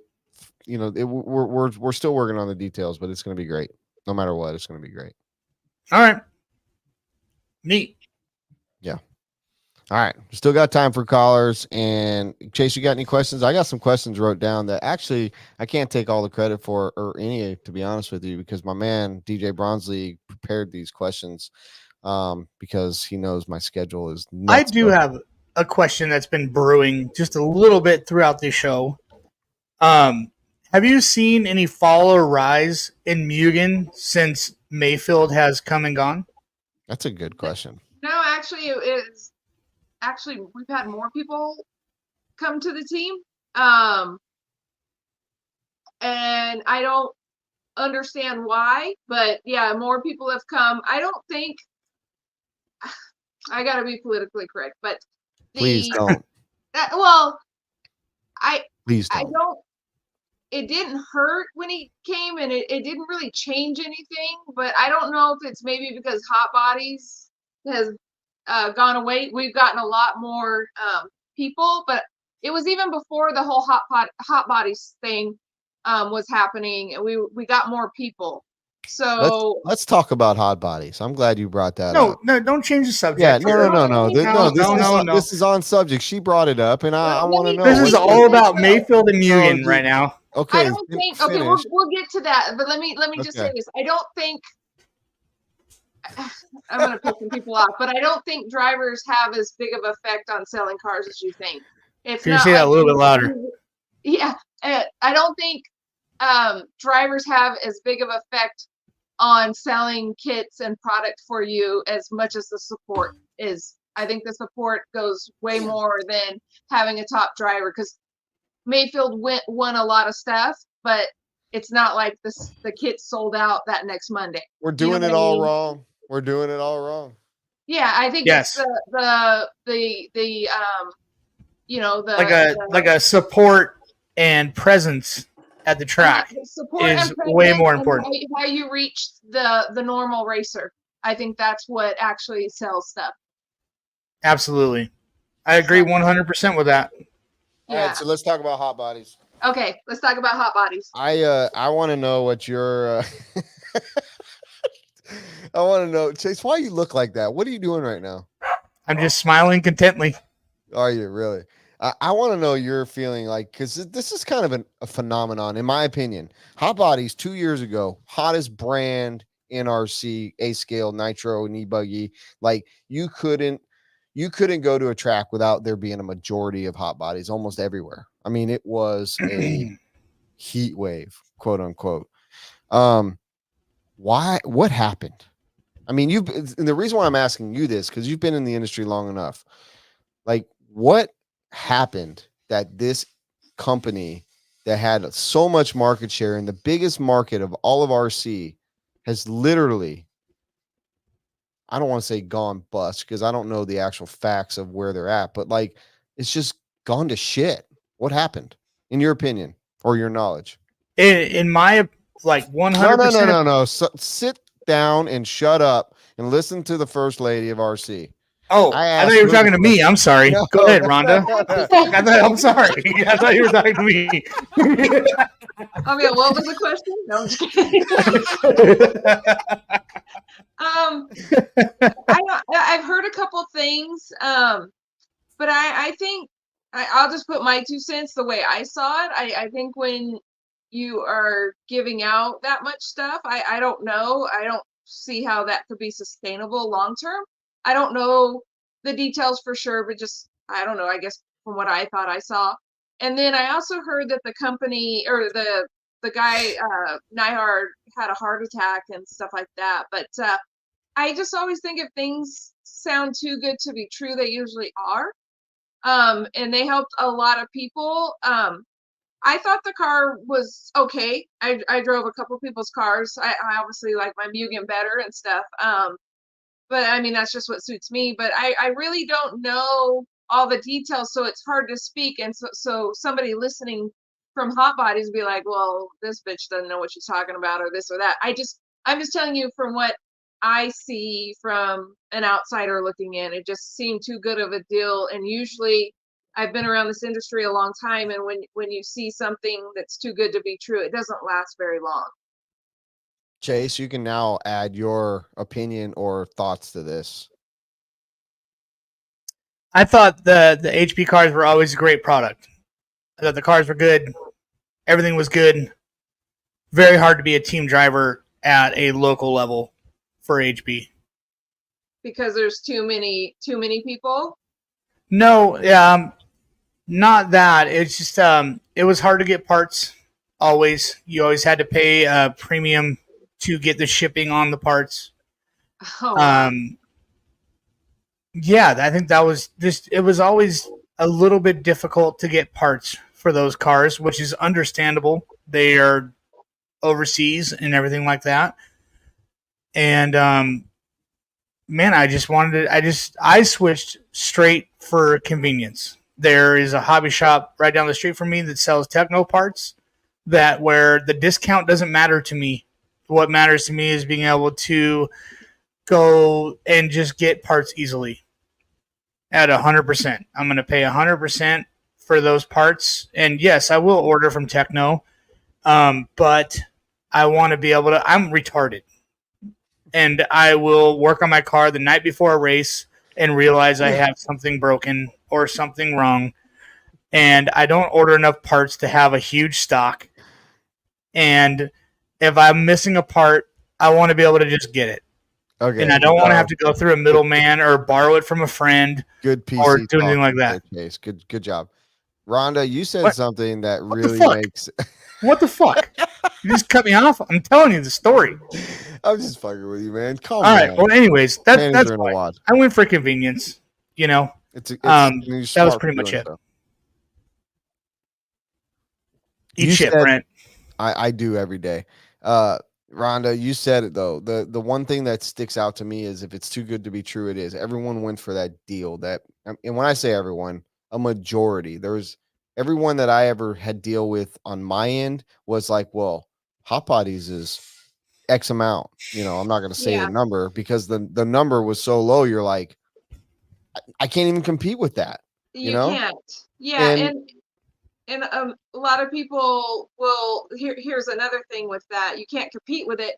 And then they come over to Mugen and they're like, well, I have this deal over there. I'm like, well, we can't match it. And it's not the same car, you know? So, but people, once they have that percentage in their head, they think they're at that level. And it's not across the board at every company. And they don't know that level, when you're talking about a certain percentage off, is generally made on a made up price. Correct. I've discussed that a lot of times. It's not when someone says I get 75 or I get 50 or 60 or whatever the number is. Most brands use a fake number to base that discount on. Yes. And it's not the map pricing that we all live by in the industry. And that's one of the things that I think it's very hard for. But even when HP was doing that and all the other brands are doing that, it all pretty much equals out to being the same. It does, but the way they did it was almost a mind trick. That's the problem, right? Yeah, so like your 75% off at HB is like a 40% off or 35% off at S-Works, right? So it makes a guy feel like he just got a hell of a deal at HB. Yeah. Because that number's bigger. It's really But you know what? I don't think a lot of people are running brands because they're getting a bigger discount. Bullshit. They're running the brand that they no, I think that they're running the brand that they think is the best brand, no matter what the discount they're fucking getting. I think 90% of them are not. Because I don't get a great discount at some brands, but I run them anyway because I like that brand. True, but I see your aspect on that. But like, I do think a lot of people, if you were handing out free turkeys, everybody's going to go there versus if you had to pay a little bit of money for something. So that's 100%. Call it Tim Line. Call me out. I mean, I'm calling you out. I think you're one of very few. Deal. You're one of very few, Jason. Maybe that's how I feel. Maybe some other people will go for that deal. Listen, I'm not and saying run some horse shit.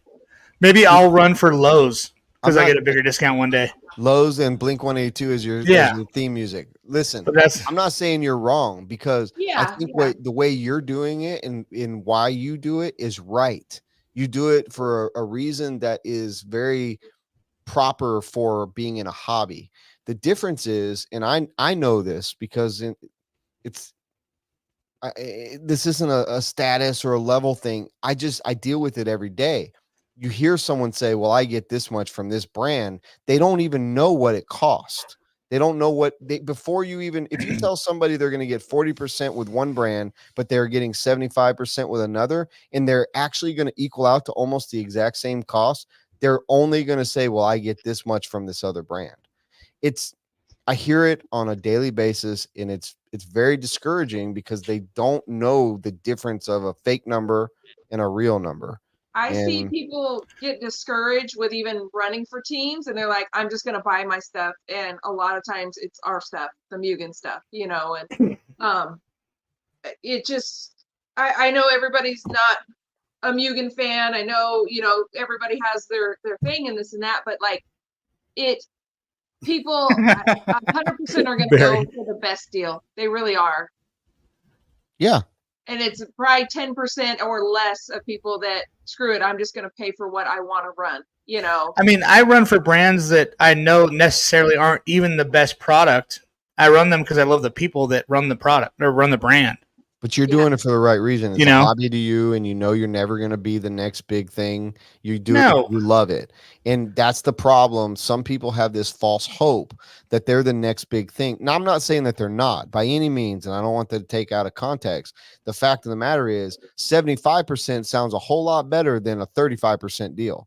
But the 35% deal is almost exactly the same as the 75% deal because it's not on a made up a price. And that's where it's so convoluted. I've talked about this many a times, and it's not going to change because the industry right now is based on two different pricing. The price we have, everyone sells at, and the price that's made up, that's way up here. So you can offer a discount. Well, everybody makes up a price. Every brand does that. There's just one brand that's fucking outrageous. They make up a price, but the difference is their discounts are based on that price versus discounts being based on the price that you actually can buy it for on any website or any hobby shop or whatever. That's the difference. It goes for engines, it goes for cars, it goes for everything. Yeah. 100%. MAP is pretty much just whatever you want to say it is. It's the retail it's the real retail. The problem is there's a fake retail, and that's what the percentage is based off with some brands. Anyways, that's how I feel about the HV side. Adam and I stayed away from having a race like team kind of thing because I didn't want to go down that route with it, and it's a vicious cycle with all that stuff. But yeah, it's kind of high school kind of. Well, I know with our brand, you're either at a certain, everybody gets the same thing, or you're pro. That's it. Yeah. Which is actually how you get everything for free. That's how, or you don't. Exactly how S-Works runs. You're either part of a certain team or you're part of the factory. That's it. You'd be surprised. Yeah. I know that people go and they talk in the pits and saying they're getting this much or that much, but it's very rare that people have 100% deals, even though they talk otherwise. Been around this industry a long time. There's a lot. You would be surprised. People get a lot less than you think. And it's people make it bigger than what it is, saying all these, like stretching the truth with how great it is. And I think a lot of people think that they're going to make it in this industry. And actually, it's a very small percentage of people that actually get full travel and a full ride. Yeah. So absolutely. And that question that popped up really quick is cool, but it's also still a little convoluted. Yeah. The one that just popped up. Is that a question? Talking about that? Yes. A lot of that comes from other people doing it. And then people jump on the bandwagon. There's a lot of bandwagon going on in RC. But that's Yeah. not loyalty. So what he was saying is loyalty goes a long way. You're right. There is a lot of bandwagon. And on the reason why some people get paid, Drakes, Mayfields, the Finns, is because if they do something, people buy it because of them. And that's why they get paid. Yes. There's like Rhonda just said, there's only a select few people that have that influence on the industry, on the people that are racing every weekend on their dollar and as a hobby and for fun, and some people trying to make it. So in the event that you pay, if someone's getting paid and no one's buying anything because of them, they're really getting that's a poser. That's somebody that's not But going to last Rhonda long. said it herself. I mean, even Mayfield wasn't selling cars from Mugen. Well, I mean, and you don't see the return for it, and stuff like that. So, like, I hate to name names, but a lot of top guys you see don't have rides anymore. Name names. TiVo, Tessman, Cole. I mean, for what they were getting at one time, there's one other one I forgot who it was. I mean, even like Cavallari is going, trying all these different teams and this and that to have those solid rides that they once did. I mean, COVID helped the industry a lot, but now we're kind of going a little bit back to reality of the way it was before. And it's very hard to see your return when you sponsor a driver, because you're not just paying. It's not just it's product, it's a salary, and it's travel. And that adds up to a lot if you add it all up. A lot. Yes. There's only room for X amount of people in this industry. For that level, right? Like every brand can probably have one of those guys. If they're a really powerful brand, there's 2 or 3. But when you start seeing brands expand to having, there was a point in time. Now Techno has done a great job. This isn't talking bad on Techno, but there was a point in time I'm like, wow. How in the hell does Techno have all those guys that good and damn well are either getting paid or all their travel's getting paid? And this was a few years ago, not like this is pre-Mayfield. I mean, this might have been last year or the year before. This is pre-Mayfield. And what I'm getting at is like when you had Bornhorst, Tebow, Van Dalen, Wiggins, Jones, in who else? I mean, there's probably a couple other guys, and they're either getting help with travel, they're getting salary, whatever, like just tons of money getting paid. You're as somebody that thinks about the money side of things, I'm thinking like, wow, think about how many cars, how many parts that company has to sell to just afford to break even. Just that, to break even. Exactly. We're not even talking about being profitable yet. Yeah. And then you move to that next level. Like, all right, we're going to cut the fat a little bit. We're going to get rid of 1, maybe 2. Okay. And then we're going to bring in the highest, probably, I don't know this for a fact. I'm just saying this out loud.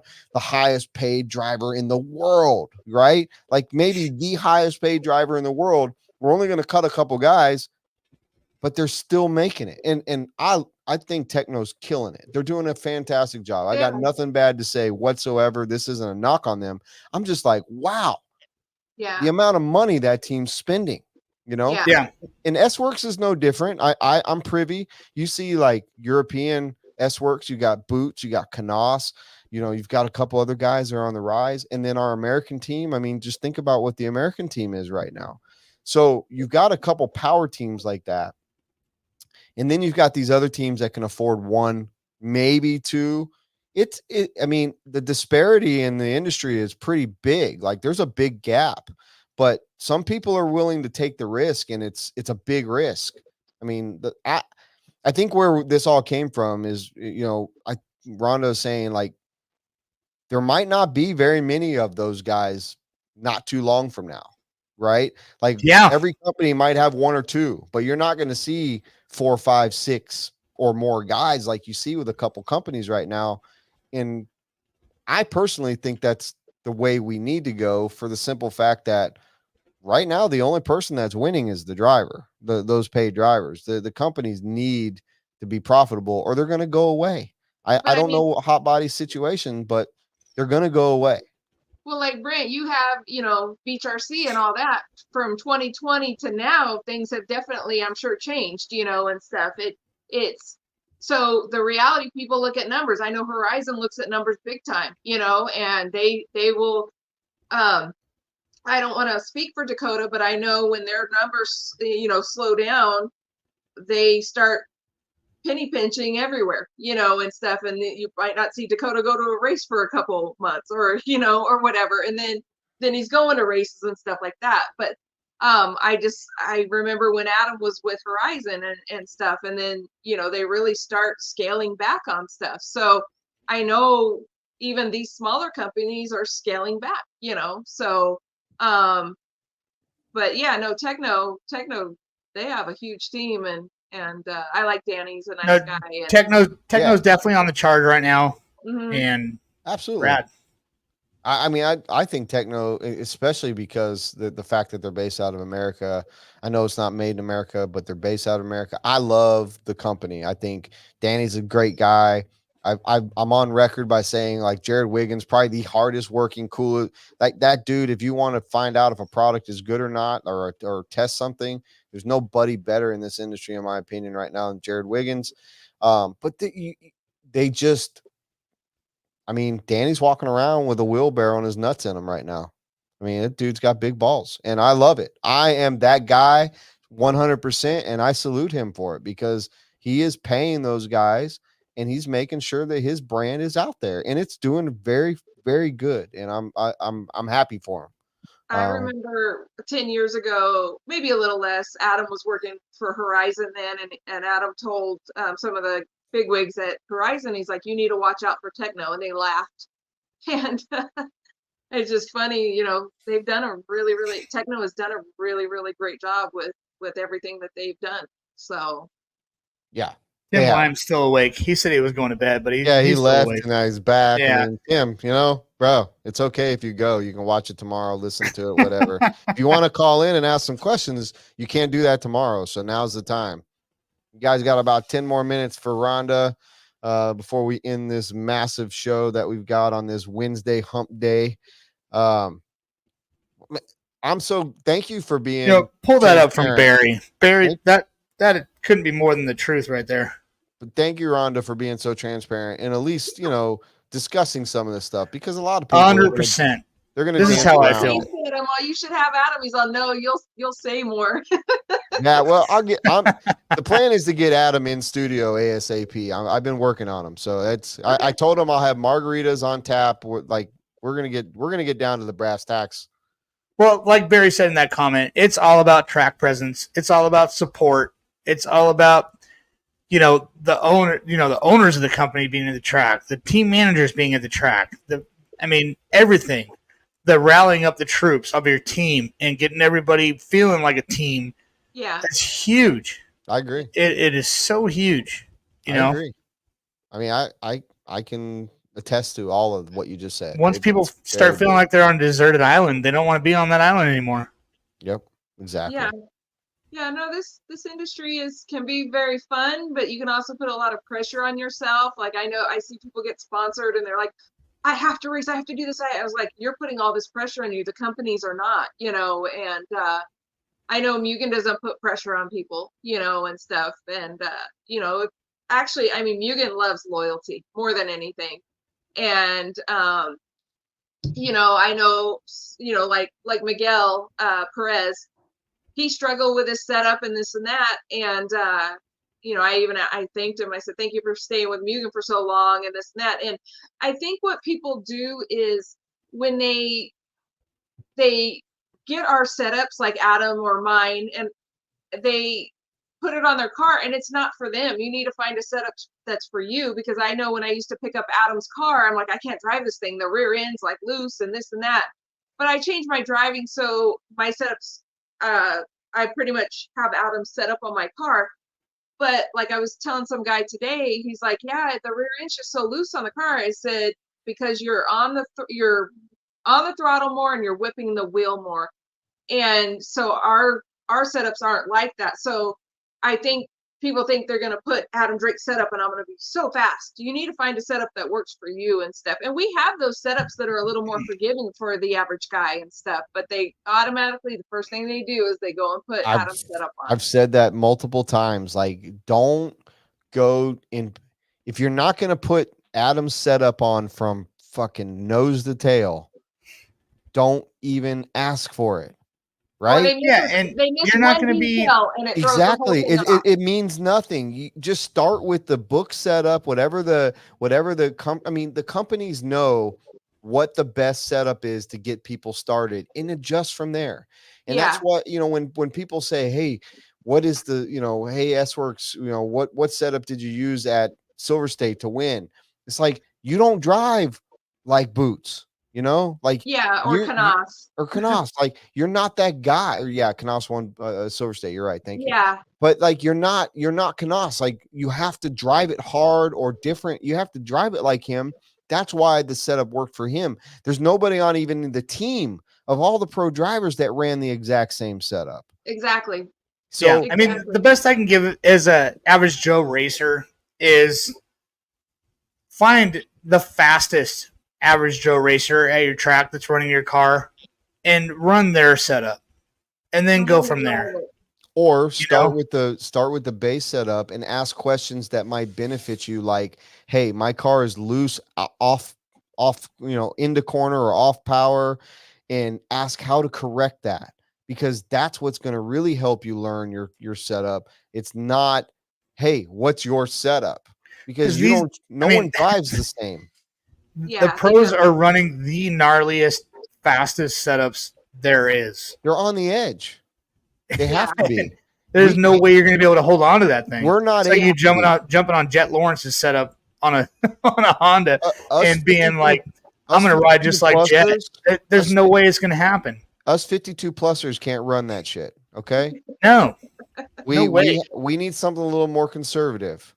All right. So when I ask for a setup question, I'll go and say, hey, my car is a little loose off or a little tight in or whatever. And I want to know, and I'll tell them what I have in my car. And they'll say, maybe go down on this or maybe go up on that or switch this. That's the kind of information you need, not what's your setup, because 99.999 across the board, a very small percentage of people have everything that you need to put on the exact same setup as that sheet you're going to get handed. And if it's you like don't going put on to the doctor and telling them this hurts, and they like, okay, but the doctor interprets it one way and the patient is trying to tell you another way, kind of exactly. thing. It's not going to work. If you're an average Joe racer, the pro setups will not work for you. Don't ask for pro setups. Ask for help tell the pro what is wrong with your ride and ask them what you would do to fix it. That will help you so much more than a setup sheet. I promise you 1000%. Just ask them for help, not for their setup sheet. And you're going to have to put in the work. You have to put in hours at the track.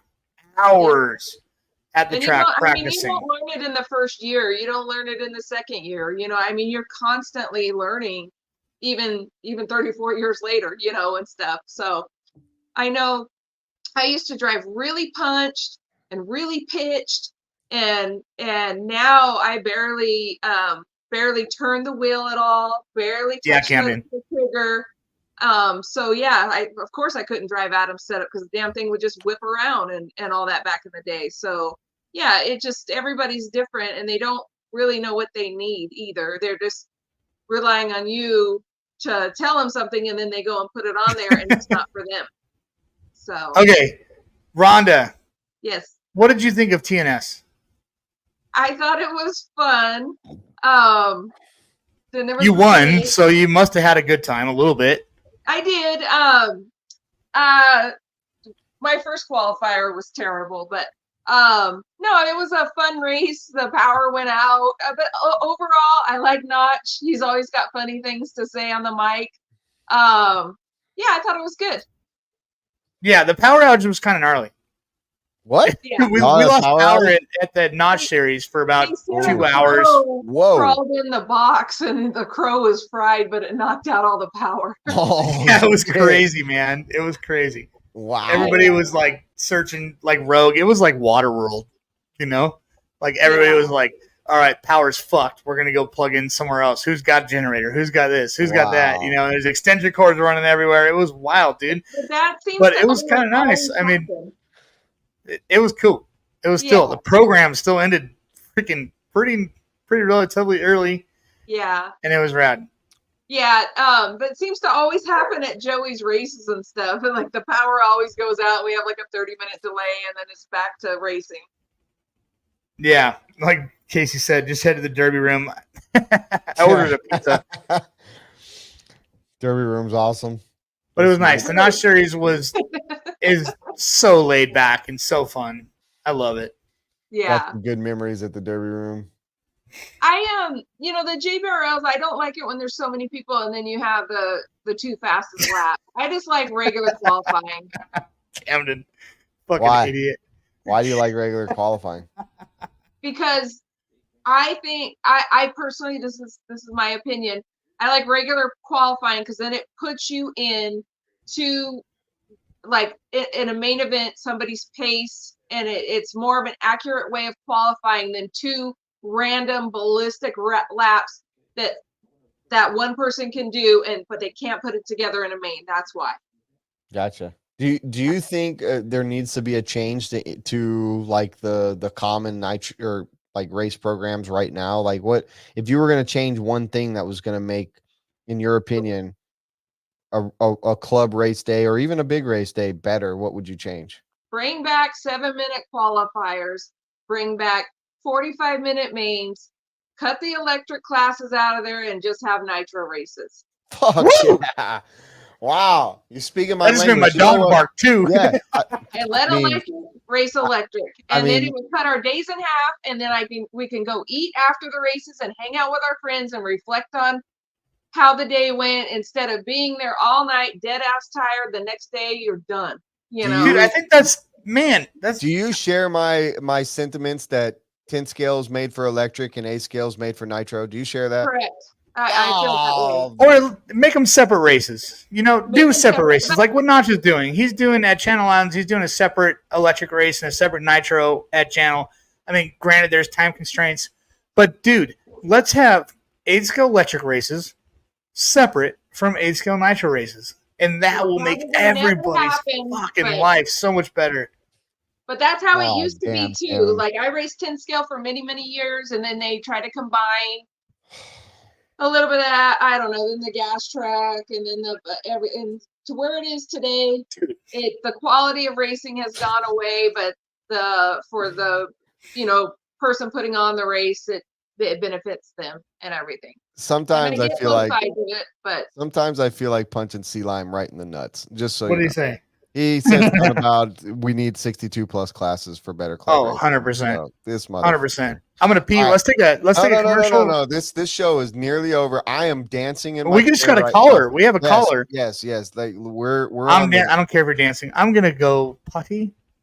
I'm dancing in my chair. You're gonna leave me. I've been squeezing it for like fucking 20 minutes. Thanks, Goose. You're gonna die, Goose. You know what, Rhonda? He's a little young for that reference. He probably doesn't understand what I just said right there. You probably get it, but Chase, he's showing his age right now. All right, Robert, let's bring in this caller. All right, caller, you're on the air. I am so sorry if I butchered your name. Oh, you butchered it. Dana. Hello? Dana. Hello? Dana. Yes. What up? How's it going? I'm fantastic. I was going pretty good. All right. So I heard y'all talking about setups and how different setups are. You want to cater more to yourself as a driver. Like me, being my first year of racing, getting in, it was definitely like that challenge for me at the beginning. But my question is that how do y'all feel about the differences in chassis? Like a lot of people that I talked to that's been in the game for a while, they're like, oh, there's big differences between the chassis. And then you talk to other people and they're like, hey, look, you're just starting out. They're all the freaking same. So how do y'all feel about it? They're not all the same. Chassis and stuff like that. When you're just starting out, no, absolutely not. I'll let Rhonda. Like I know the feel different, but that's the thing. What do y'all think? I'll let Rhonda speak on this, but the big thing is they're not all the same when you're starting out, as in C-Hub and Pillow Ball. Correct. That being said, there are better C-Hub and better Pillow Ball cars. Like there are cars that are superior. But I'll let Rhonda's got way more experience on this than I do. I like the pillow ball cars personally because I've always gone back to that car. I've tried 2 C-Hub cars and I don't like them. It's not for me. Chassis are different. Geometry's different. Like I said, I drove the hot bodies and it's good, but it's better for me when I picked up the hot bodies car, you can just mash the throttle and pitch the car. And so it's more of muscling the car around, where that's good to a point, but then you look for more speed and it's hard to get it out of that car. So, it just depends on what you like to drive, but the cars are not the same by any means, quality wise, geometry wise. I mean, just like tires are not the same and compounds aren't the same and all that, So you just have to find something that you like.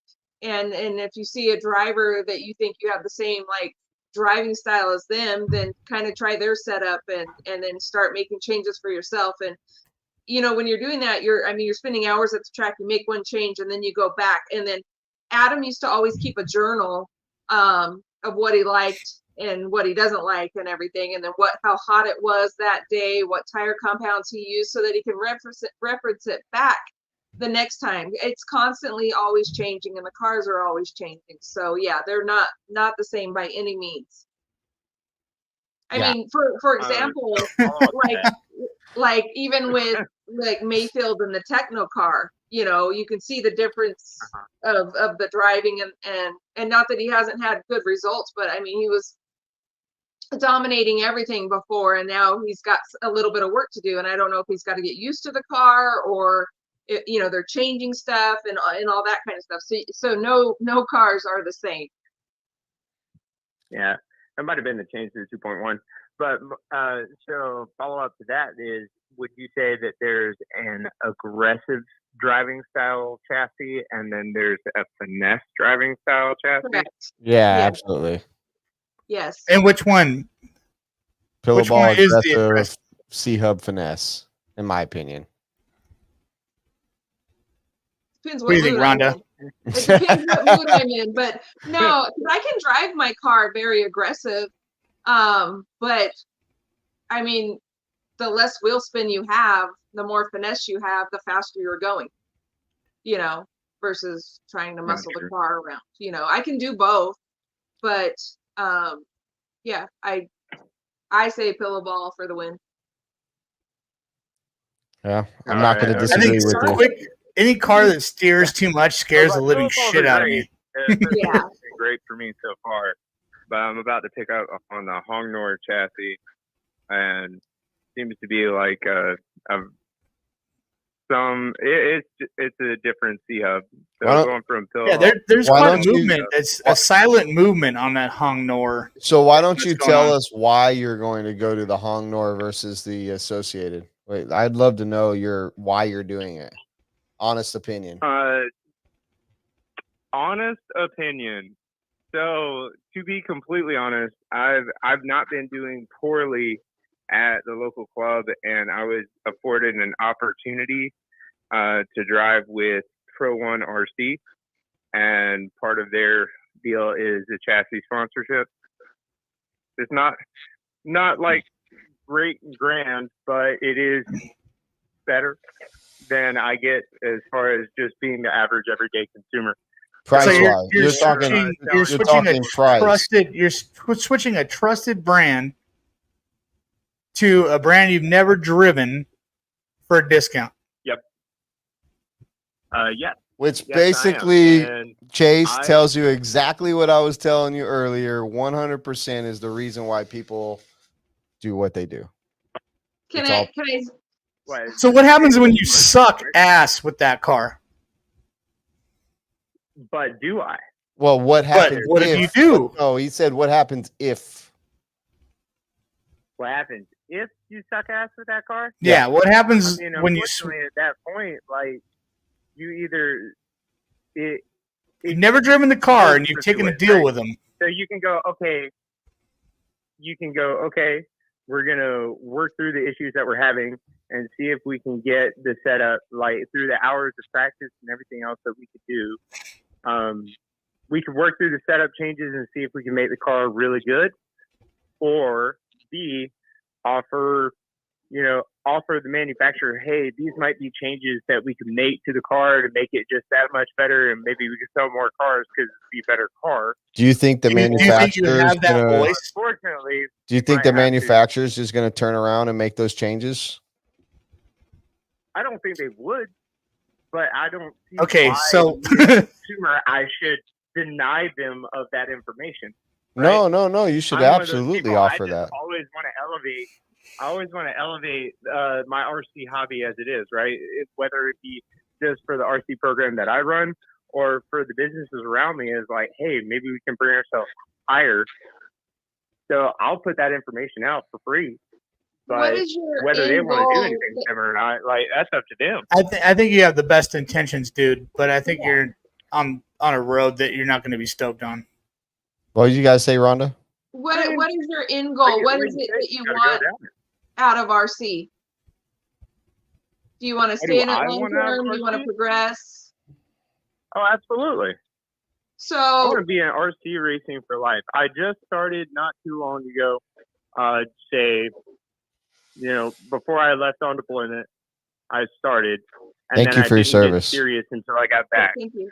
That's awesome. I appreciate it. Thank you very much. So I didn't get serious about it until I started back in January. If I were to give you some advice, I would fast track you and probably go with the associated car. Just because you're gonna learn things the hard way, and if you went to like the associated car, there's I think a lot more information out there and whatnot. And if I could tell you anything to fast track you, try different cars before you commit to something, because sponsorship is a contracted thing that companies want you to be on their team, so they have, it's like a membership in a sense, and stuff like that. So I would try stuff. Oh, for sure.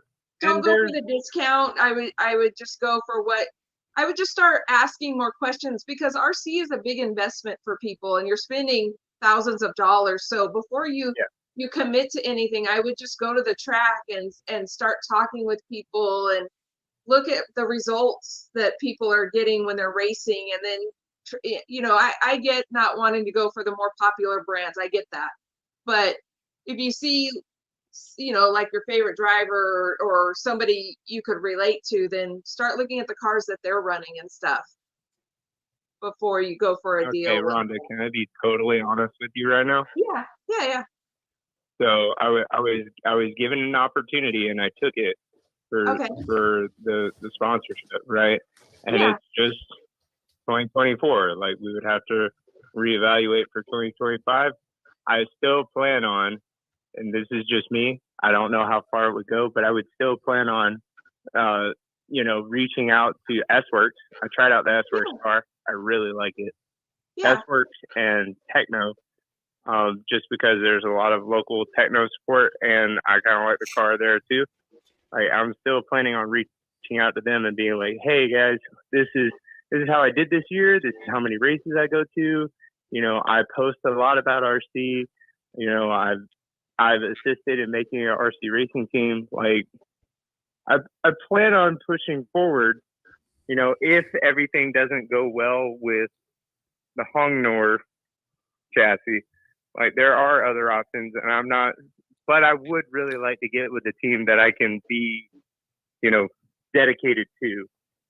So why not be privateer until, and I missed a little bit, so I'm sorry if I jump in and say something dumb, but why not be privateer until you get to where you really want to be? Why take something that you're not committed to, or at least fully? And honestly, you kind of sound a little bit uneasy about it. Yeah, like it. Well, I don't want you to think I'm uneasy about it. So why don't I privateer? Because one, it's an opportunity. It could be an opportunity that, nobody has a Hongnor chassis right now. It could be pretty great. you know. But Or you nobody could have knows no right support. now I mean, because it nobody goes both runs ways. You're gonna be the I Lone mean, you could Ranger. have no support, but and Well, that this happens with a somebody lot of has to brands, lay dude. groundwork, right? A lot of startup brands. This happens. Sure. They gobble up dudes. Oh, and You know. I would like to be transparent and say that I'm not saying that this is a bad car. I have no idea. I've never drove one. I know it's just hitting the market. I just know that there's a lot of people trying. I mean, you start looking at these cars like Sparko, Hong Nor, even WRC, who's almost out of the industry, out of the off-road industry altogether. Like, who's driving a WRC? It's not that new brands can't get into it. It's that if they come into it, and I'm going to use a word that might offend some of you cupcakes out there, but when these people come in and they're whoring themselves out just to get people on the brand, goes back to what we were talking about. If it's too good to be true, it usually is. And I'm not saying that it's not a good product, because I have no idea whatsoever. Well, the Jammin car was a Hung Nor product back in the day. And I've seen them kind of come and go throughout the years and stuff, but it just never had any breakout stuff. And it's really hard to compete with the brands that are here today and stuff. So, I mean, it's up to you and stuff, but I don't know. They just hand out too many deals nowadays. Yeah, dude. I mean, best of luck to Hung Nor and best luck to you. But absolutely, man. Okay. It'd be pretty sweet to run a car that has support at your local track, support at your local hobby shop, and to be that's loyal. all I gotta say. To be loyal to something. Are you gonna have? Do they have like a website and access? I cannot disagree with that at all. I can't disagree with you on that at all. And that truly is the goal for me. Is I see people like Adam, who's very loyal to Mugen, has been very loyal with OS and done all these great and wonderful things along with Rhonda. Rhonda, you've done a great job. I can't wait to see the RD3 motor. I can't wait. I hope it's full tank because I'm buying it if it is. You might be getting your wish. Breaking news? Do we got breaking news? You got something to show us? You got something? Come on. We haven't even started anything yet, testing anything. But put it on the screen. Put it right there. Hold it up. Come on. It's somewhere. It's somewhere right behind you. I know it is. No. No, come on. We're trying to break news here. We're trying to do journalism. Come on, like Live RC cannot be the first people to get this shit. Like, let us have some. I'm very transparent. We haven't even started working on it yet. Oh my god. We've had discussions on the next color. When you do, can we be the one to break it? Can you let us break it? We'll do something. We'll do another podcast. Yeah. All right. Yes. Robert's in the house. How about that? Welcome back. Robert. let me ask you one question, dude. Would you take a job from somebody that's never seen your resume and doesn't know who you are? Ooh, that's a good question. That is a great question. All right. You know who does that? Telemarketing and sales companies. On that. Absolutely. What's that? Telemarketing and sales companies take anybody off the street that will accept working for them. Okay. What this guy? Instagram where they're like, "Hey, where are our clothing?" I mean, I'm sitting here. I'm like, all right. Listen, just saying. We're not trying to beat you down. We're just trying to, we're trying to help guide you, man. Yeah. It's great. We all have strong opinions here. We're all three of us that you see on the screen are driving different brands, repping different brands for the most part. And we all think our brand's the best, but that's not the point here. The point is you left a very established brand to go to something that there's no data on. And the question would be why? And we already discussed this earlier on when we were talking about the HB side of things, is most people were going to that because the deal just sounded so great. Okay, so let me. Yeah, but you know what? The HB car was amazing. Okay, so it's easy for people to go there. But look at these people going to the WRC, and they thought they were going to make such an impact. The other brands, I don't want to name them, but all these other not mainstream brands that these top pros are going to, and they weren't able to break out with the car, and stuff. So I get everybody, wants to do that, but it just doesn't happen for everybody. So yeah, some of the top. much guys- love, yeah, man. and If I you can make it totally agree happen, with make it that. happen. I mean, no one's saying you made a wrong decision. We're just Yeah. question. We are definitely questioning the decision, but you didn't make a wrong decision. That's all. I think we have your No, best that's interest. right. We're just You trying to gotta- help. You got to take advantage of the opportunities given to you, right? So every once in a while, you're given an opportunity, right? I've not been blessed with an opportunity from Techno or from S-Works, but I have happened to be blessed with an opportunity here. And maybe it ends up being really good. Maybe it ends up not being that great. I would like to be blessed with more opportunities in the future, and I'm hoping that my work within can lead to that. You know what I'm saying? Well, Yeah, sometimes you gotta those go down that opportunities are road going to to come learn. with work, Hard work practice, and time. results, and skill, dude. Absolutely. Hard work and time. And that'll be the deciding factor, is the work that I put in and the time that I put into the hobby, because I love it. If I'm you need not that car to against stay in loans, the hobby, I'm then absolutely in fucking love go with for it. Rock it out with Chase Cox All out. right. I appreciate you guys. We appreciate Take care, you, dude. Deanna. Good night. Thanks for the call. Thank you for sure. Well, that's a great call to end on, because I'm sure Dude. we fucking pissed at least 10,000 people off tonight with 120 people watching. So, Rhonda, thank you for coming on. Thank you for having me. You expanded our audience. You're, other than Camden Lime, you might be the first female we ever had on, so that's awesome. But yeah, it's great to catch up. It's great to have you on, have your point of view.